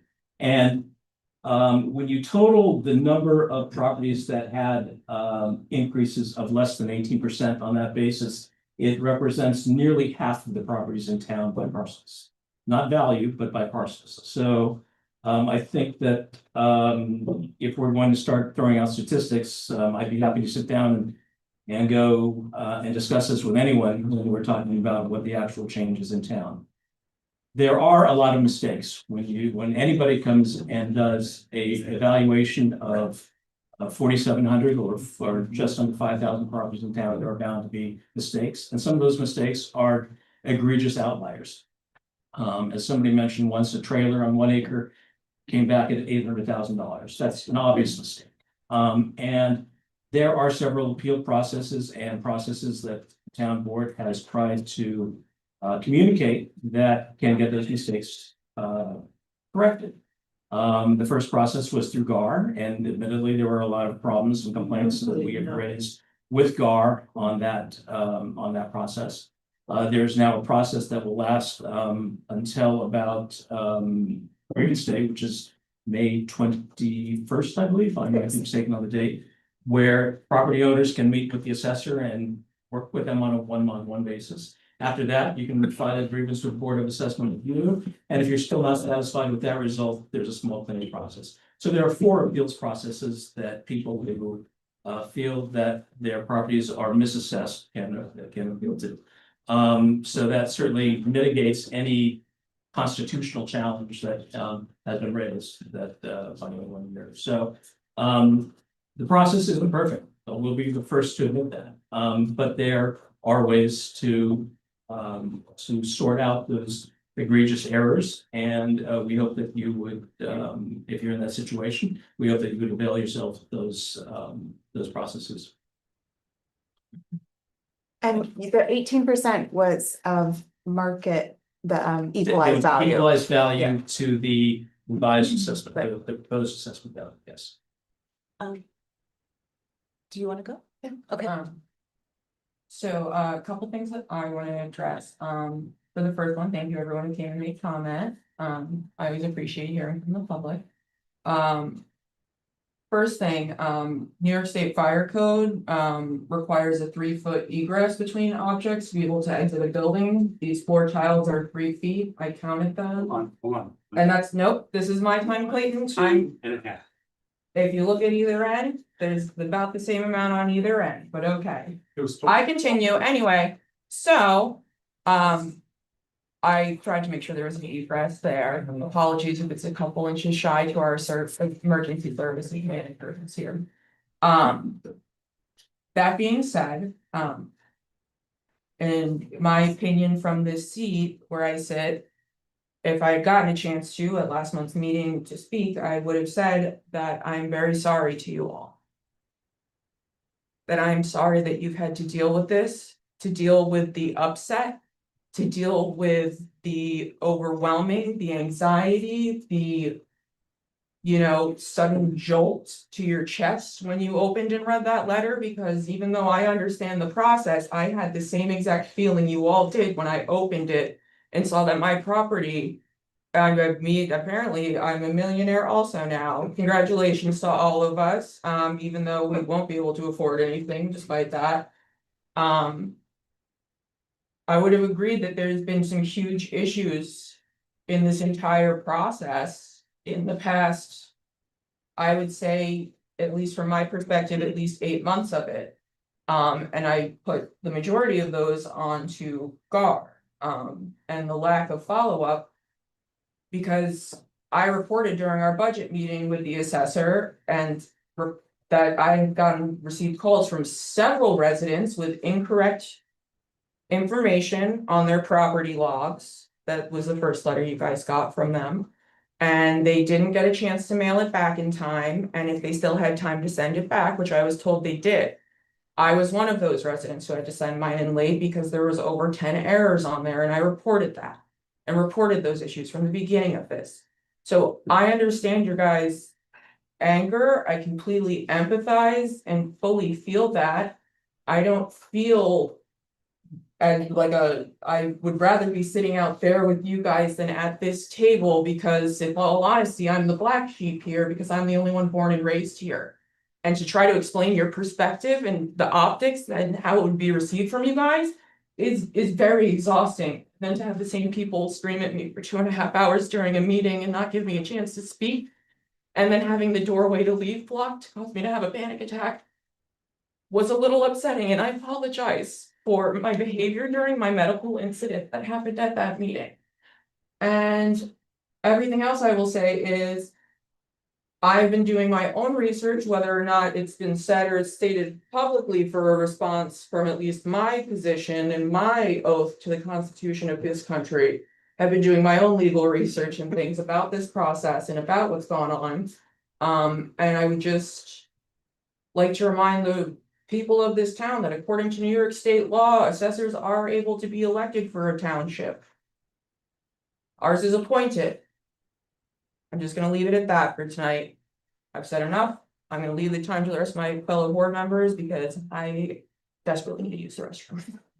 So excuse me, guys. Do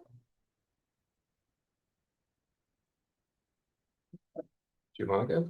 You go. Okay. I want to start by acknowledging what Jerry said, because there's no explanation for why people volunteer to run into burning buildings and save people's lives, other than that they just have a commitment to their fellow she left earthlings, humans, people. It's dangerous. It's a huge time commitment, and it blows my mind how fortunate we are to have as many people volunteering to support this community. And it is, I mean, a paid service would be a significant cost to the town, and it just amazes me that they're wanting to do this. So I just want to express my appreciation for all of that and everything that they do. Anything we can do as a board, I am all for it, and I'm highly confident that the residents, if they saw an increase in taxes that was to help fill the gas tanks of people that were speeding to the firehouse so that they could make it on the truck to get to a burning building, I'm sure they would all do that. I'm running into this issue again where, like, at the last meeting, I took a bunch of notes and I'm like, I need to respond to all these points. And then I realized people don't want to sit here the entire night, so we just need to respond to those things. I will say, Speak up because I can hear you. yeah, I'm sorry. Let me just wave your hand in the back if you can't hear me. I think it's really important as a member of the board to be able to hear tough feedback from residents and to take that to heart. Personally, you know, one of the things that I've been trying to do as we've been getting this feedback is to reach out to people to be more engaged in the community. There are events at the firehouse. I've attended 2 of them. I appreciated all of the response I got from people there, thanking me for coming, thanking me for hearing them out. We stayed afterwards, spoke with Clayton B, Troy Dunn. I think they were all good conversations. I've also been involved in the sessions that we've been doing as a board. Supervisor Allen has been there. Kate and I will be doing one at the firehouse, which was as much about this location not being available as it was about wanting to do it at the firehouse. You know, I think I share a lot of the concerns that people are bringing up. I think this board shares concerns about unintended consequences of property values rising. This board is very pro-agriculture, even if it may not appear that way. We don't want to see large family farms, small family farms, people who have been here for years being displaced. And we want to protect those things. And I am concerned, as we see property values rising, that may become an issue. And I think in reference to the first woman who spoke, and I think she stepped out, one, I think there is a standardized appreciation that happens as part of the valuation of properties. And in fact, when the assessor is making changes, it's looking at things like, oh, your home was built in the 1950s, hasn't been updated since the 1950s, therefore that is why the price is changing. Some of those other things that were mentioned are state issues. I think we should give as many and as large of an exemption to seniors as possible, but that has to be done at the state level. You know, we have the Enhanced STAR program. If they want to increase that so that less of that burden falls to seniors, I think they should absolutely do that. Any laws that they can have to stop these unintended consequences, I think are important. At the same time, and I don't know, maybe I'm one of the people that said confused, people are confused or it's complicated. And I agree with that, it is, because I still need people to explain it to me. But for me, the most fundamental issue that we need to resolve is making sure that people have information and that people are aware of the process and what they need to do to ensure that the record is correct. It's part of why we've been trying to do the sessions. And it's a little bit concerning to me that information, that message is not getting out to people, that it seems like there is a perception that this board is actively trying to work against the residents. I can tell you it's not the case for anyone sitting here at this table right now. And if you want to discuss it, I will stick around after the meeting, or you can call me on the phone. I've had several good conversations with people. I'm happy to talk through that. I do think it's critical that people understand what they need to do, and I've seen information that's inaccurate. Things like May 1st being a final deadline when the roll gets set and there's no change after that.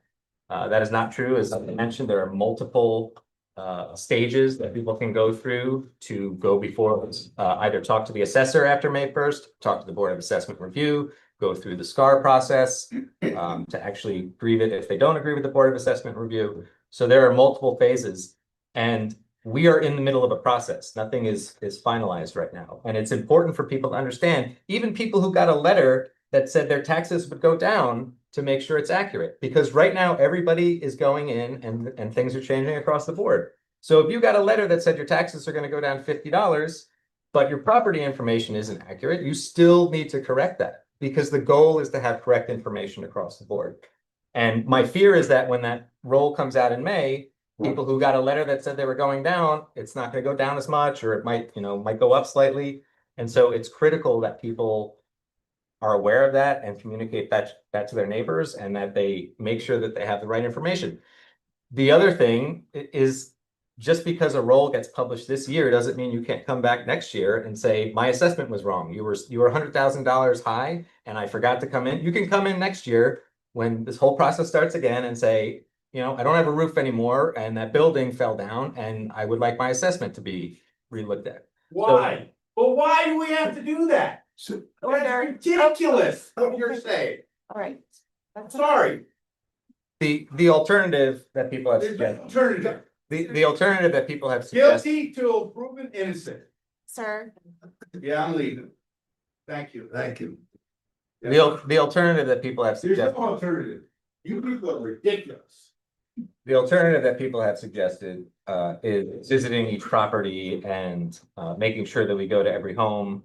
And I think, this board can discuss this. We've discussed adding additional staff to the assessor's office. There are tax implications of that too. So I think, the easiest thing and the best way to do this is to actually rely on the actual homeowners to tell us what they have and to communicate to the assessor. And anything we can do to facilitate that, I think we need to do. I said I wasn't gonna go through my list, and now I feel like I'm going through my list. So I'm gonna stop here. I did want to clarify one thing. There is a neighborhood map. It's in the assessor's office. I looked at it. I saw what you saw. I'm like, these neighborhoods don't seem like neighborhoods. They seem like they're kind of all over the town. I did reach out to the county and I got like an actual version that we can look at to understand that. So I'm gonna be reviewing that to see if we can get a better understanding. I figured I'd go to the assessor again tomorrow and get a copy of the map, but it's like. It's up on the little Not my bulletin time, board. You but can it's take, you can take a picture of it. Every but- time I go in there and I leave with information, I have more questions and I have to go back. It's just like things don't get answered. Yeah, so I am following up on that to get more information. I'm not gonna keep reading through my notes. I want to close by saying I appreciate everybody coming here and saying peace. I appreciate that people are upset, and again, I'm here to listen. You can talk to me in a meeting, you can talk to me one-on-one. I know some people call me and talk to me one-on-one, and I hope that you will trust this board and that you will work with this board to figure out what we need to do to move forward. The end. Yeah, I think everybody's tired and wants to go home, so I'll just keep this brief. I wasn't raised in Ulster County. I wasn't raised in Akron, but I was raised in Delaware County, even smaller, more impoverished farming community where I saw dozens of dairy farms go out of business. So I don't want to be characterized as somebody that doesn't care about small farmers. That is completely inaccurate. And I raised my children here and I have my farm here, so I very much care about this community. I would like to look a little bit into the ideas that were put out by some of the speakers here that justify the fairness system, and at least to gather information, anything that we can do to understand this process and put that into process. Like, nothing happens quickly at the town board level. We're always working at, a deficit of what happened, not to make an excuse, but prior administrations and the decisions that were made, and everything's always at a lag. So I'm just in the process of looking at if there's any recourse with GAR, if there's anything that can be done. I would personally like to understand the process of how data, who gets, reductions in their, assessments and what the data that goes into that is, that from a personal perspective, because, I am going through the same process that all of you are. So I just wanted to say that I'm gonna data gathering and we care, and we're not up here to kick everybody out, and I really hope that we can communicate that to you all. So I'm sorry.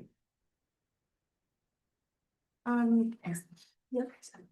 I also forgot, earlier, the only other response I wanted to give was, someone said that everyone sitting at this table was a Democrat, and I'm not registered and have never been registered to a political party, and I've said that several times on the record. It's been in every advertisement and every interview I've ever given, so just to be clear, please stop making me guilty by association. Just because I run on their ticket doesn't mean I'm registered to their party. So thank you everyone for coming, and I think what I want to say is I do understand the perspective that people have and why you would feel the way you feel about some of these things. Speaking for myself, I am listening. I do take my job as someone who is needing to protect the town and the residents from risk. I take that very seriously. As the person who's overseeing our contracts and our agreements. And I just want you to know that, we are definitely keeping our eye on this process and taking to heart what you are sharing.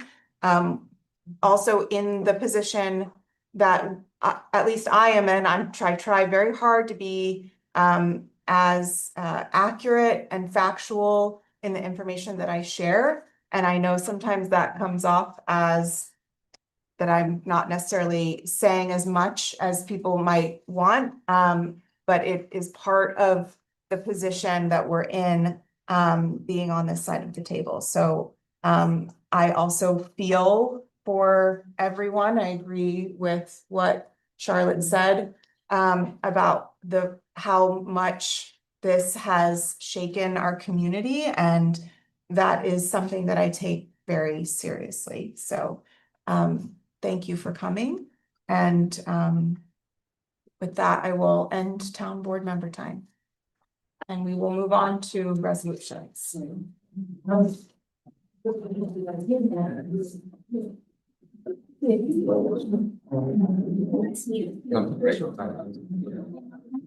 we can.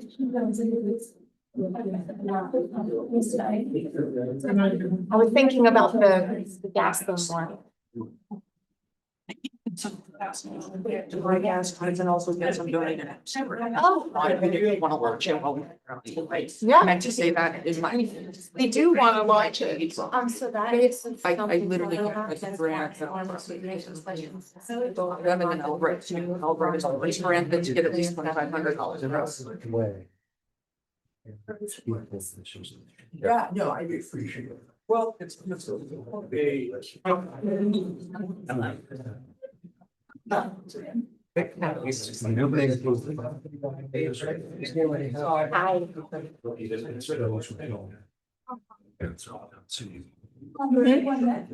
you're on mic too, so. It doesn't listen to that here. Well, let's go start shouting. Ready? Thanks for coming.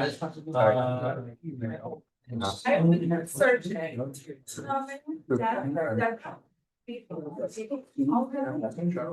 in the same class. Kindergarten, fourth grade. You got big over the other day. And then. A few other things, but I knew I wasn't even gonna bring things. Because Yeah, no, I agree, especially right now. Yeah, let's go. That's a Hey, whole. around tomorrow. Yeah. Okay, well, that's, you got my number, right? Yeah, I think I called him this morning. Just give me now. That's what I think the two would. Supposed to be on this one. That's what we, just too hard. You know, mine, And, AP gas. email me. Because he. Is it the information I provided that I sent to you? Yeah, yeah. Yeah. Well, yeah. It's oh, but I do better with what you have. Give me It's your birthday today. Not too early. What day? What day is your birthday? I just said on your birthday. What day? March 29th. Oh, March 29th. Okay. You said last week at Sam, my husband's birthday. was last week. Happy birthday. Anyway, thank you. Yeah, thanks. Listen. Not an enviable position. And she loves it. Yeah. We were just talking about that today. I was one of the last people she talked to. That's what I say on a daily basis, and it's becoming a joke almost, her and I'm like. Doesn't have to be running. Well, we wouldn't hate. I still like doing coordination, that's on my desk, and we're having, done on table that, yeah, did it, Ashley? Something else. Ashley didn't give me a letter. I don't know, I'm feeling like a thing of, oh my God. No, there's no suspended. We, $25 that have been suspended and so there's no, it's already suspended, but. Right. It's the same public service like that, that's like, I can't believe you look at me. Yeah. I got you, I'll get ready for you. All right. What are you doing? Yeah, go. Charlie. This is it's closed down. See you guys later. I know, I thought you were telling me, like, you were telling me my something. Okay, so. The way you were stretching it, so. Get rid of that. Better if I want to.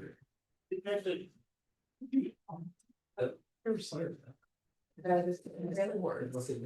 I mean, I'll bring my deck next time I read them. Yeah, my mom used. I don't want mine read. It's the first time I read my husband before we did it, I made it cry. It's so beautiful.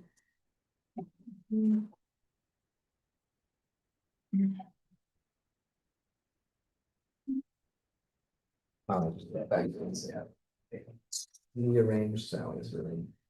Broke her foot down. And she's in You got rid of the baby crib without her? Yeah, that's. Yeah, I figured that was a good time. She wasn't using it. Oh, no, it's okay. I, Sorry. It was a That's- sabbatical trip. Today, no, I get it, just, I wasn't. but I will, and I emailed him, I did have. That's the only reason I know. I guess I'm gonna be setting it back up tomorrow. I didn't give have it to set back. mine back up, but mostly because I keep playing. Just like. Well, that's what she was using it as like a trampoline. Yeah, so I do that, now she just has like the toddler Right mattress that by- floats around our house wherever, like she has something dangerous that she needs to pad. Yeah. He said that. Well, that's what I was doing. I was putting her head next to the bed Well, he and said, I had bought one of the He said- railings. So I was like, The cell was nice, well, he's done. And then you, Set that up. and then you didn't, I thought I did good. hyper fixated that job. Thought I did Maybe you good. did, bud. We always do too. Listen, I once redid and reframed an entire window above my kitchen sink and I was so proud of myself. Like, so I got invited with me and then the next day he pulled me over because I did all of that and didn't do the dishes that were sink below. was all work. I had a week. And I was like, oh man, I see why you're upset now. I started out on his and it spiraled into me reframing the window. Yeah, that was, why, that's why I was sarcastic. Hold them. And stop this. They were things. Great. But that was. Yeah. This kind of meaning to reach out. I get it. Listen, She was. I was raised by a border, my mom used to go family garbage. So, I have not. I just, I don't know. No, Actually, no, never mind. well, you know, I have some of that too. It definitely has a lot of random pieces of wood shed.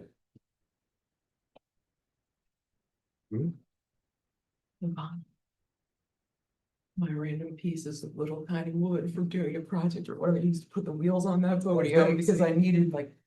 Sort of like I used like a piece of it. You need it. Yeah, shit.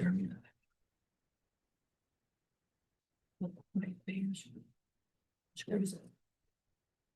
don't know where all that stuff is. Okay,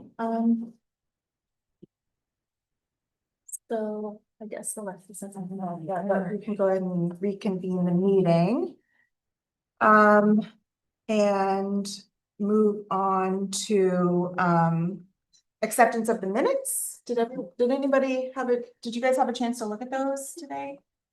I personally did not. I went to go skim one of them and then I got. Can we just table it? Do you guys want to Okay. table those? Okay, so we're gonna table acceptance of the minutes and then also acceptance of donations because we received most of what we had at the last meeting. So I'll move to acceptance of abstract 4A of 2026. I'll make a motion that the Town of Rochester Town Board accepts the 4A 2026 abstract and approves the payments in the following amounts. So this is from what was audited this week. General Fund, $43,938.88. Highway Fund, $14,226.34. Nothing from Ambulance Fund. Capital Fund, $11,000. Street Lighting Fund, $414.86. And escrow, $12,189.40. Do I have a second? Second. Any discussion? All in favor? Aye. Opposed, abstained, motion carries. I thought I was gonna have to do a budget modification tonight, but it turns out I don't, so we don't have to do that. So in front of the board, I have two RFPs. We are needing to order the new metal detector for the court. Dahlia, I was kind of gonna lean on you for this because they had sent me a specific model that they wanted to order. But in our procurement policy, we get 3 quotes. We have to do an RFP and get 3 quotes, but I also found it on state bid. Okay. So we could just check in with them and make sure that's the exact one they want. Yeah, and then in that case, we don't have to issue the RFP. We can go for the state bid and might get a better price actually, because it would be on that contract. So. Can you send me what specifically you requested? Yep. So then the next one, the one with the town seal on it, this is for the code enforcement management software. I stuck this in the backup for the board last night, so you might not have seen it. But I wanted to get your feedback on whether or not you as a board want to officially release the RFP or if you want to have the code enforcement office handle it and keep the record and present to you. The reason why I'm asking you that question is because when we had the conversation about software, it came up that there's a concern. There's a concern that we would get another software program that might not be compatible with some of the new tools that we acquired for the town. And I guess I wanted to know what level of involvement you guys wanted to have in that process. I'm fine if we do a subcommittee, if not everyone wants to like be there to do the interview, you know. Yeah, The assessment demos. the demos of everything. I'm happy for it to be a subcommittee, but I would like to sit on the subcommittee and be able to give input, especially. I've been through a lot of our software demos and presentations in my 5-year tenure here now, and it's like I was through Municlab and our website one, so there's things that I remember from those, and I've also been re-reviewing Municlab, our original package we got from them to see what the features that they had listed were. So it's kind of fresh in my brain anyway, but I'm also open to whatever else the rest of the board. Yeah, I mean, I would like to see, I spoke with them briefly about it. I would kind of like to see a demonstration of the software. If we release this RFP and we get 3 responses, but we're not obligated to purchase anything. No. I think what I was thinking is if you guys want that level of involvement, we should release the RFP as a board. Yeah, I think we Yeah. should release it, see what's available, make sure that it's sized right for their needs, for our needs. And then the code enforcement office will absolutely be a part of that, so, that was kind of, I wanted to feel, I want to know what you guys need in order to make a decision. I think when something, me personally, in my seat here, I think when it's something like this, where it's an actual equipment of some form that a department's requesting or needing, unless it's something like really like, I don't need to see all of our options for basketball hoops, like I trust the rec department to pick those out, but I do think that we should be included and involved, because we're the ones who oversee all the departments, so interdepartmentally, like if one office is using Munich Lab and the other one's using Nearmap and the other one doesn't know that the other one has it, like, you know, I wanna make sure we're making the most out of our subscriptions and things with that and what we have available. That's Are a you- good distinction. Are you asking what we need to know to release the RFP or what we need to know to make a decision? No, it was more like, yeah, for what part of the process do you need to be involved in? So for the RFP, I put this together, I think it's just very general. The code enforcement office okayed it. The only thing that I left open was the deadline that we wanted to receive the proposals by. But Alexis or Zolly, did you have anything about? I am concerned about having a plethora of different systems and I don't have the technical understanding to see how they work and interact, so I can offer absolutely no. But you want us to be aware of that? Yeah. Yeah, I'm worried about software creep too. Yeah. Especially what we're dealing with on the school board right now. So I mean, obviously, I think like if Michael's eyes are on it, that's probably, you know, a good start. I've evaluated software systems before in my previous life. I don't know, it's useful. Cause I don't understand the code enforcement to the same degree that other people do, but yeah, whatever's useful. So we'll release the RFP as a board and then we'll make sure that the two of you in whatever iteration are part of the demos. Right? Yeah, I just Whether wanna- we do it as a full board or whether we make sure that you guys are part of it. Yes, yeah, Okay. that's fine, yeah. Okay. If it's like the code enforcement is doing it and I can like join in on a Zoom call or Right. something of it, like Right. for scheduling wise and Yeah. logistics wise, I'm happy with the easier method for Okay. that for us. Great. So any comments about the RFP? So I used our template, the new template for from the new policy. And Did you want to select the date? yeah, I wanted to select the date and then I think the delivery, I want to put both myself and the code enforcement office.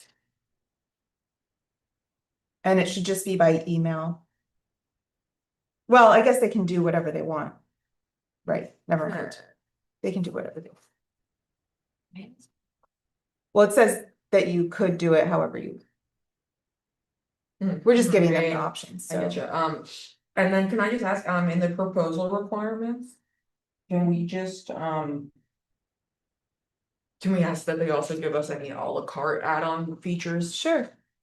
Like a, you know, menu list of Mhm. if they have any. If applicable. Also, any training options thing? I had that in there. Yeah, I thought I saw that. It's in the key requirements.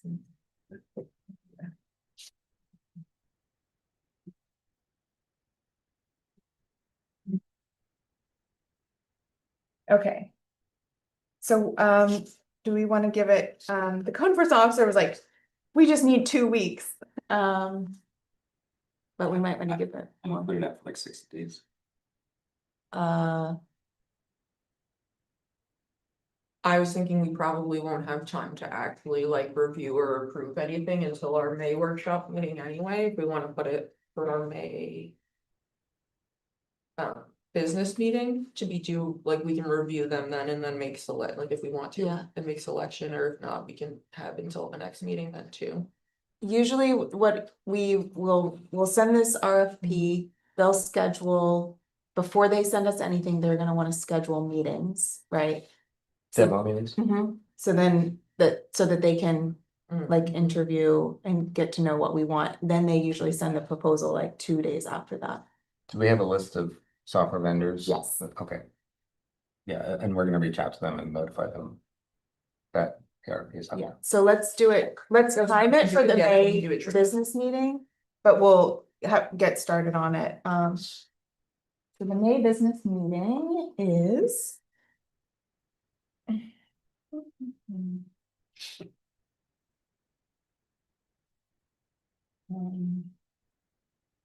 Oh, May 14. Whoa.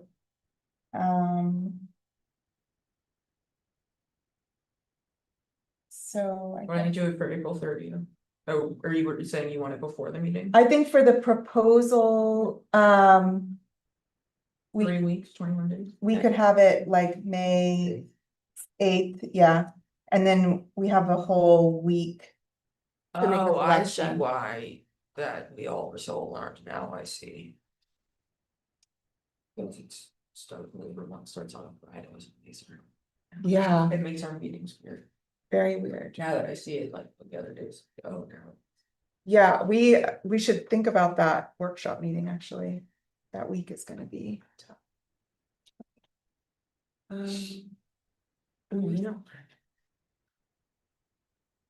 Okay. All right, so I'll make a motion that the Town of Rochester Town Board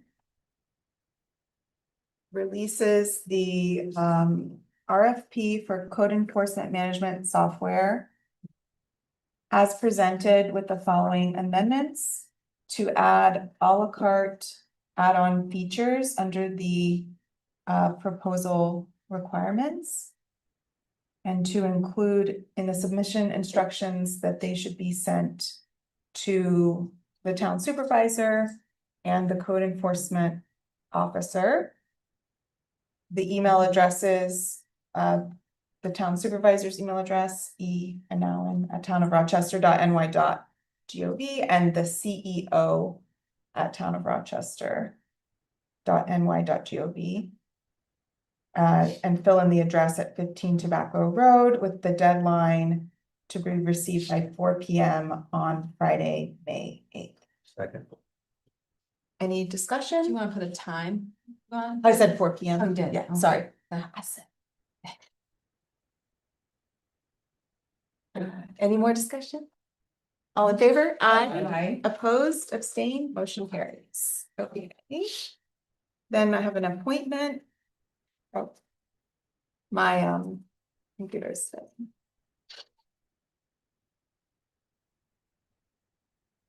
Might have to pull that up.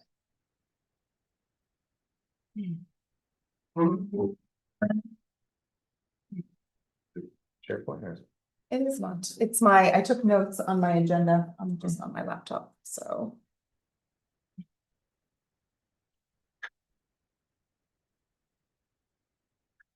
Okay. Well, I can, when Kate gets back, I'll just make that the motion. No, sorry. So I'll make a motion that the Town of Rochester Town Board appoints Aiden Boughton to the position of recreation aide for the after-school program part-time at the rate established in the pay scale, starting Monday, April 13th, 2026. On the recommendation of the Recreation Director, Ashley Sweet. Second. Any discussion? All in favor? Aye. Opposed, abstained, motion carries. Make sure. Then, we had a meeting about the climate smart, and so we are not doing that resolution tonight. We had that today, so we're gonna table that, and with that, we have our second public comment portion of the meeting. Would you like to address the board again? Yes. Glad everybody else hung around. A couple things, something Zali said. Went down 20%. You didn't mention how many went up, so I'm just curious if you have that number. And how that corresponds with the 33% idea that's being broadcast. It's also said that there's 4 ways to grieve the process. There are 4 if you go to GAR first. There are only 3 if you go to the assessor first. Because then it would be the assessor, the BAR, and then the small claims BAR. The assessor himself has made it known that he makes the corrections to GAR based on his determination. Just throwing that out there. And there were 3 different, or there's 2 different dates that were thrown out for the BAR. When is it? You said the 20th, somebody said the 20th. Somebody said the 28th. I think Zali, you said the 28th. Your website says the 26th. The 26th. Okay. Charlotte, I didn't mean to speak over you. I just thought that was funny because you said it's 4 feet. Well, it is what it is. It was kind of funny. You did mention, Charlotte, GAR being at fault. When does the assessor hold the responsibility for being at fault too? Because he evidently did not properly review these assessments before they were mass mailed, and it was his responsibility. When's the town board going to hold that person accountable? I haven't heard a single thing from anybody saying that the assessor was wrong for doing that. Dereliction of duty. And based on something Jerry said, there was a time, so I was a volunteer fireman for a while, where the state actually added part of their funding to the fire departments that allowed for first responders to utilize their gas pumps on certain occasions. I don't know what happened there, so I would advise the board to maybe look into that to find out if that's still part of their budgeting process. You may find that they still have that in place. That's all I got. Appreciate it. Thank you. I did want to also, I forgot in town board member time, the accusation that we received an application, then found another applicant. It was the second applicant we interviewed actually applied first, then we got the other applicant, so that it didn't happen in that order. And I can forward the emails with the timestamps if you would like. Okay, can I have another public comment? If we would have known that at that meeting, then I wouldn't have taken the time to canvass that crowd for somebody to fill this position, just like I've done with so many other people for the ZBA. That information wasn't shared, it wasn't broadcast, it wasn't told, it wasn't said to anybody. That we received one That applicant? That you received an applicant for the BAO. But it's good to have. lots of Yeah, applicants. we encourage multiple Hold on. applicants. But it hadn't had lots of applicants, it We had had- 0, It's true. it had 0. Right, but So- we're happy, we're saying we're happy that we have more than one applicant. I thank agree, I'm just calling out the coincidence of things that happen to be coincidental to the fact that we found somebody that would have the interest to fill that position on the BAR. Because it looks like it came from us, and I'll qualify this, and I'm probably gonna get in trouble with a lot of people over it. Because it came from us, it looks like all of a sudden, oh, we can't have somebody that group wanted, we have to have this person go in. I could understand it, and I would buy it more had you had the opportunity to bring forward, say, 2 others for the interview. But you brought in one person, and quite frankly, based on the questioning here, they don't care if they take that position, they're willing to take it somewhere else. I would take the person and fill as many positions as I could. I would fill that other position if you have vacancies that person's willing to take, and then take the one person that wants to commit themselves to the BAR for the BAR. My mom was specifically chosen because she committed herself to staying neutral in this. She removed herself, other than talking to Mike. She's not going to any more of those meetings simply because of that. It's in the best interest of what she knows in this town, not just for the people that attended that meeting. It's for everybody. It's for the people that don't know what they don't know yet, that end up going to the BAR. That's why I almost felt like we were stepped on because of something that was opposing something somebody else wanted. You understand where I'm coming from with this, how it looks? It's not. It portrays something in that value. It may not be accurate, but it portrays it. And that's the first thing a lot of people saw once that happened. You saw the reactions, man, and I hadn't talked to anybody. That was something I wrote on my own without consulting anybody else. It stinks. It doesn't look true. It doesn't meet the litmus test. I don't know how else to say it. So, that's just my opinion. Lucky for me, I'm allowed to have it. Are we allowed to respond to board member time? Yes. I mean, you can respond, and then we need to move into Yes, and discussion then we'll do, items. yes, yeah, I just had two things. I wanted to thank you for the information about the New York State budgeting, that they would budget for their fueling stations to allow volunteer firefighters, because I'm happy to look into that. With Jerry, I told him earlier that I'm happy to look into that project for him. And number two, I do just want to clarify, because I was one to ask the man that question, the other interviewee, he said that while he would be willing, he preferred to be put on the Board of Assessment Review, and I wrote it down like he was not confident, the maybe willing in my eyes from like looking at him while he answered, so I had only circled just assessment review, everyone else on my notes, so I just want to say for the record, I didn't feel like he was wishy-washy, just so that you knew from the one looking, like who asked it and was looking at his eyes when he answered. He seems like he really wanted to. That was it, he didn't even really seem to interchange the ZBA, so I just, for myself, wanted to give that and have that interpretation that he's just wishy on, which one, as the previous person, other gentleman interviewed was, but. Thank you again for your comment as always and being able to coming and making it. And now we move on to the next guy. So, the code enforcement office priorities update, I wanted to update the board after we spoke about the code enforcement office and their needs, went back and spoke to the code enforcement officer and sort of, I guess I would say the request, it is evolving. So one of the thoughts they had is that because we recently promoted Alyssa to the assistant building inspector, getting her out in the field is really important. And so they were thinking, well, instead of, if there is an opportunity to have more staffing, could there be someone who's in the office?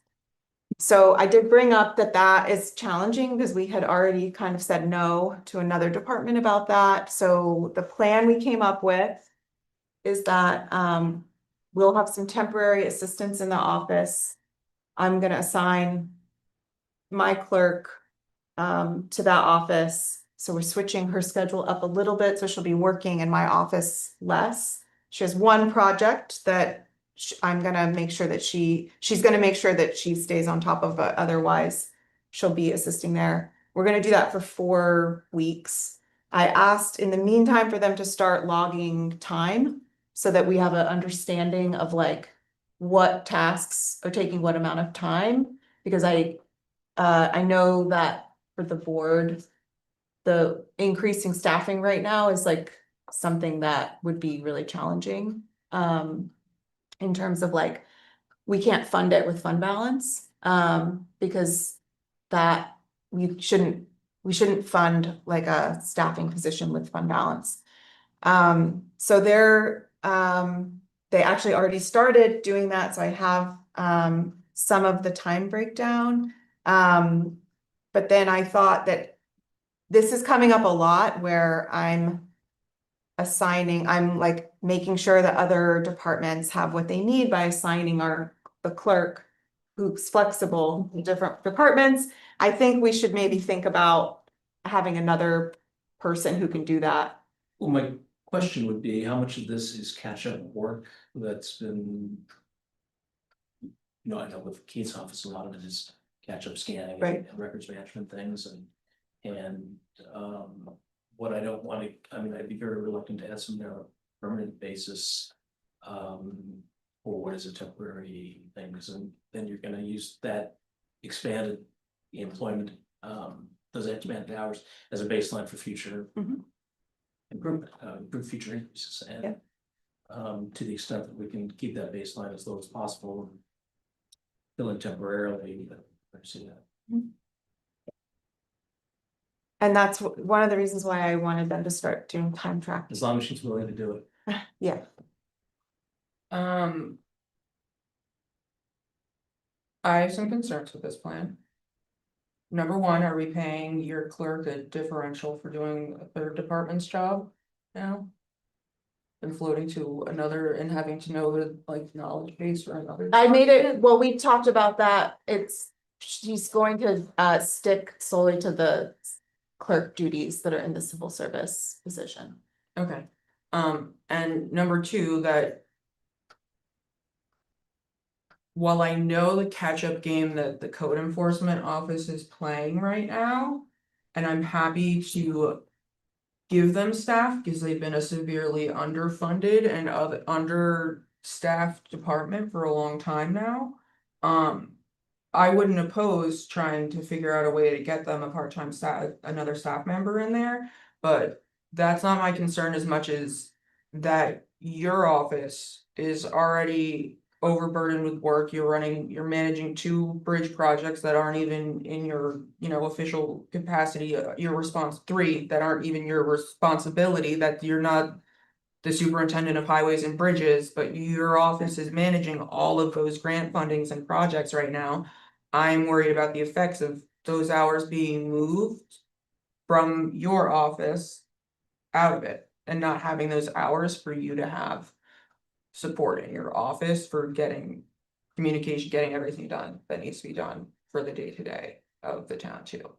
I think that the clerk does a great job. I don't want her to not, like, if I'm fine with her going wherever she would like to, but I also want to make sure that the supervisor's office is fully equipped and staffed, especially with the increase from the reeval that we've gotten in inquiries at town hall, just on all the departments. It's increased our need. What's the time period you're thinking? So one thing is we made it 4 weeks because we're in a transition period. The first quarter projects have been completed. We have one last project that I had signed to her that she's gonna stay on, and the next thing she was gonna do are new things that haven't been started yet.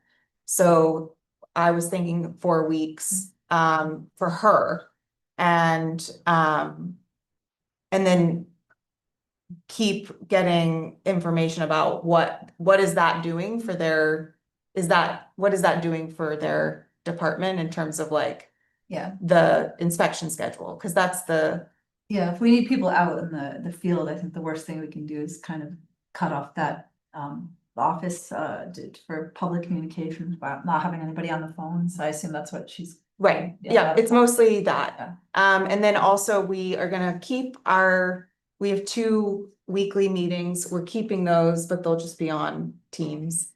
So, and then the other ongoing duties she can do from that office. So the communication duties that she does, she's gonna keep those too.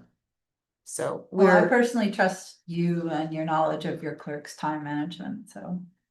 I'm fine. and we also, I mean, we're also gonna all check in. I have regular meetings with the code enforcement office too, so we're gonna keep on it.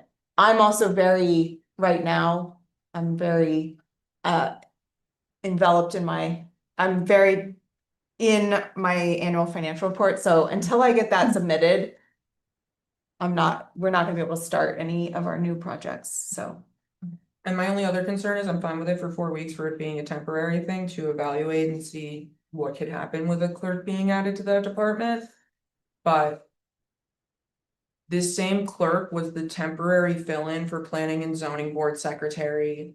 And now she is splitting her time between, like, we added that position on to make her full-time, but she's now your clerk and doing that. And I don't want to keep bouncing someone around that's been here less than a year, even though, yes, I'm fine with it temporarily. I don't want her to get reassigned or moved there permanently. Unless is what that's I'm what saying. you want.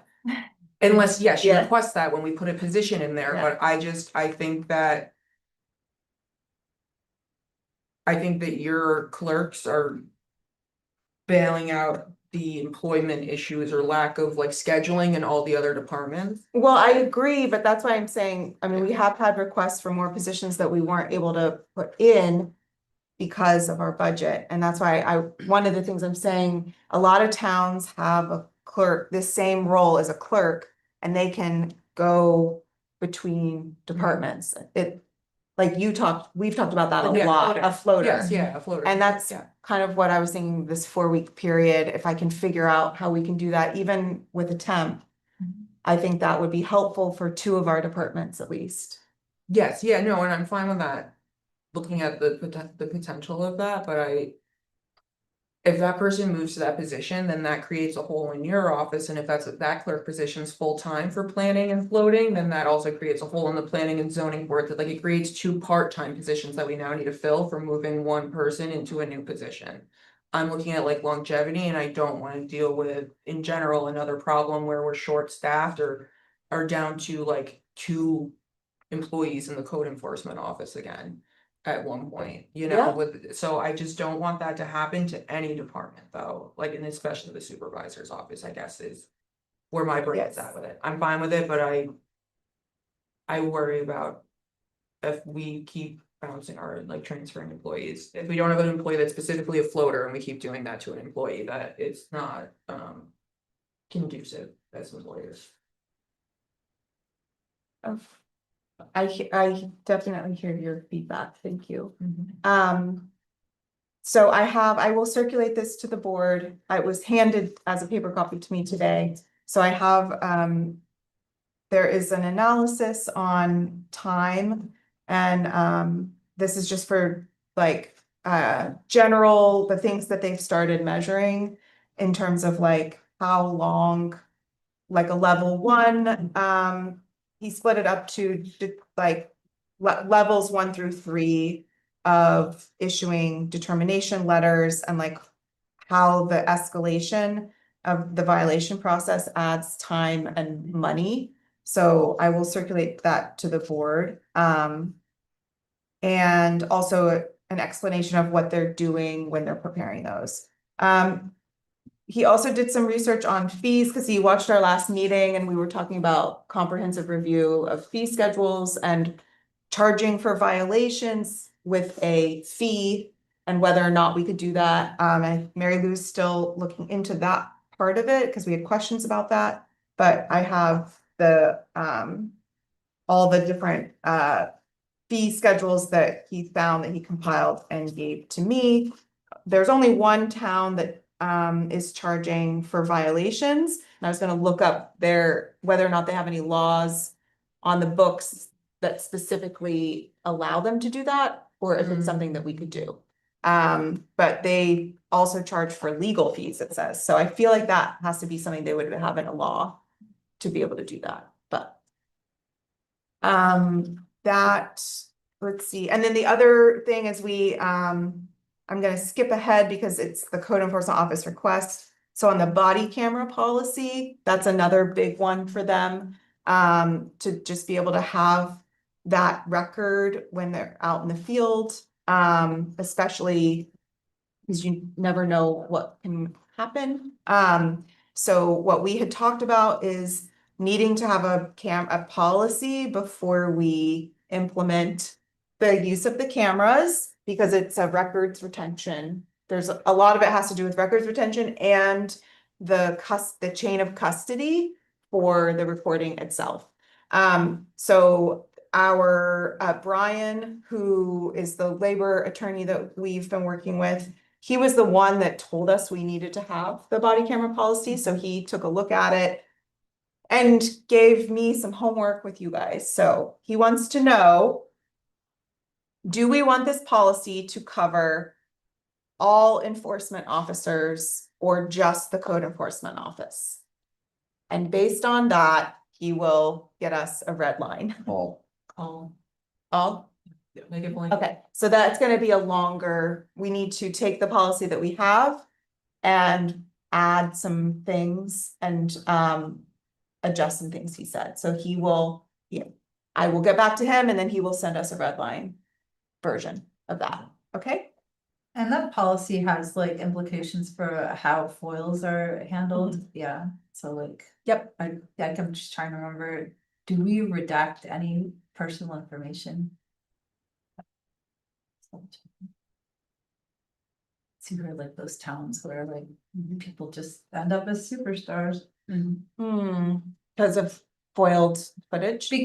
Because it's just like some young woman having a bad day and like anybody in the public can just get these recordings and they make entire YouTube channels out of that. And I would rather not feed into that ecosystem. Yeah, Brian's probably heard of it. But somebody having a bad day isn't something. Right. Yeah, but I mean, like, if they're not, like, permanently, if they're just happen to be like in the, footage just incidentally. But it's spoiling. It is foilable. Right, but- There are different laws about it Yeah. though, so they are considered a temporary record. Mhm. So that is all it's not something that stays forever. Okay. So that is in the policy. And that policy would have a retention and destruction scheme. It does, right? Yeah. That's the same one that we've been looking at that Michael drafted and then updated a little bit. So Zolly, I know I didn't get back to you with the food pantry lease agreement, but I thought it would be helpful for us to just discuss it with the board and make sure that we have direction from them too. So basically what we're doing is converting what is sort of a memorandum of understanding type agreement into one that's more like a lease with standard lease terms like term renewal and provisions, a greater delineation of maintenance responsibilities and potential liability if they damage the property. Everything's pretty straightforward. The only thing that I had as a question that Aaron raised was trash removal. I talked to Ron. He said that they have about half a bag of trash every week, and the way they've been handling it now is asking one of their volunteers to take it on with them and get rid of it with the rest of their trash. And the pantry has asked if they could put it in once a week with trash that I guess Harry comes around and takes to the transfer station anyway. So I think from a cost perspective, it's negligible. It's just a matter of whether we want to do that. We can do it as a temporary accommodation and then see how it goes. Without a continuing obligation, or we can just say right now. There's no wet garbage because they do compost and all the stuff. And I don't recall what we didn't get into the conversations about recyclable stuff like cardboard boxes. So that's basically And no cost lease though? Hmm? No cost lease? yes. But they have obviously they have liabilities and certain of their indemnifications and liabilities would extend beyond termination of lease. Okay. So the things that the things that Zolly has put into the proposal, which what you guys have in front of you is the current MOU.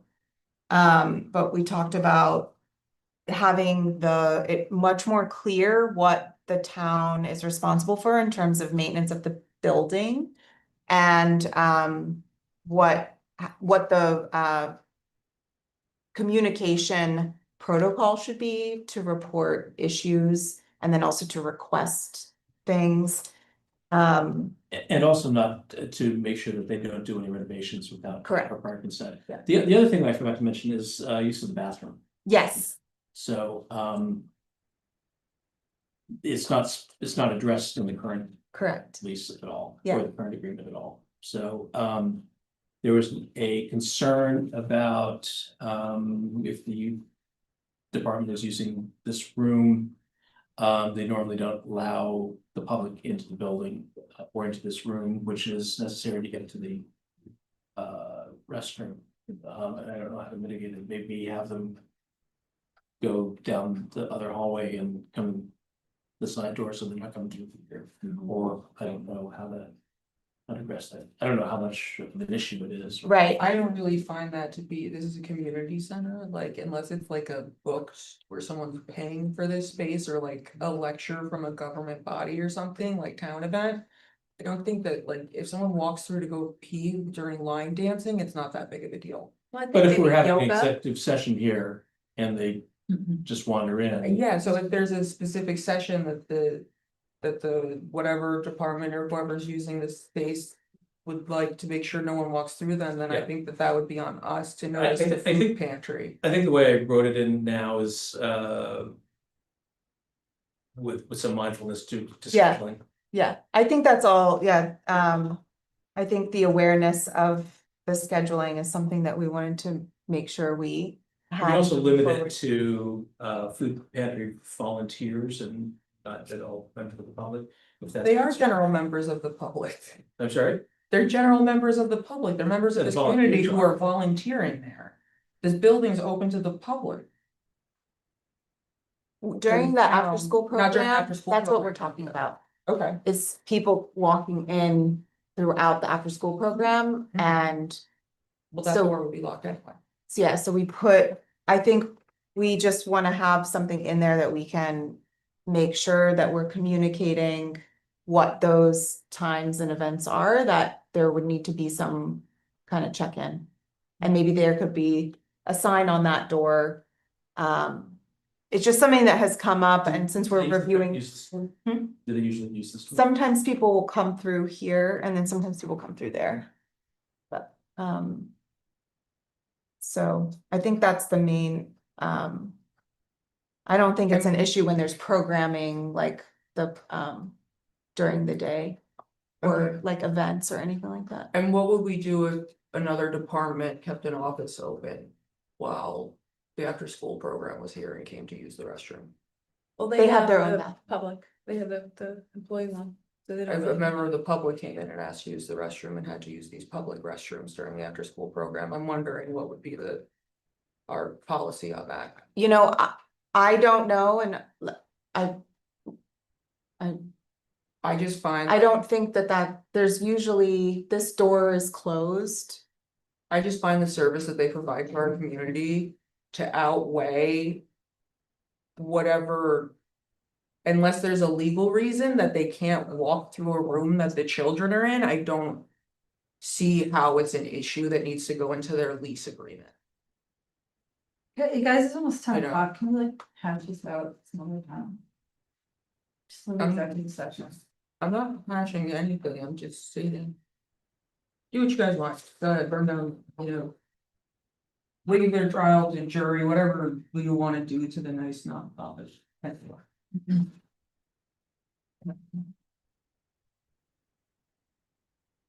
Okay, so if anyone has. So anybody from practice.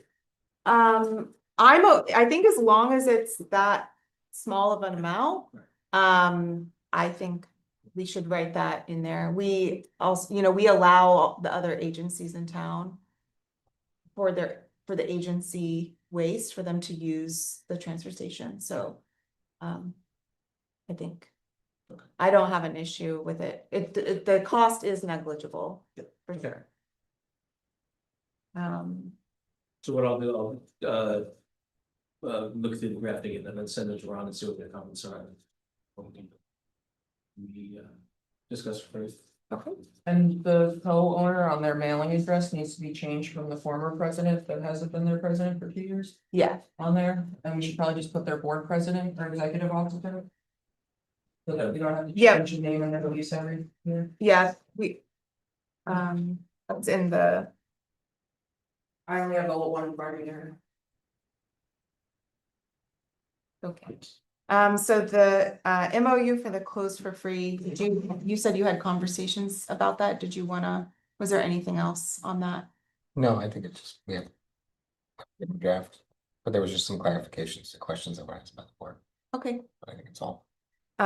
We spoke about it with the departments today, and I think we are hopeful that we'll be able to put in walk paths into the new areas where the sheds will go, so. And then that is all I have Accept executive session. Are you doing any ground prep or anything for that? Yeah, I think so. Do you know the timeline for it? I'm working on it. Okay.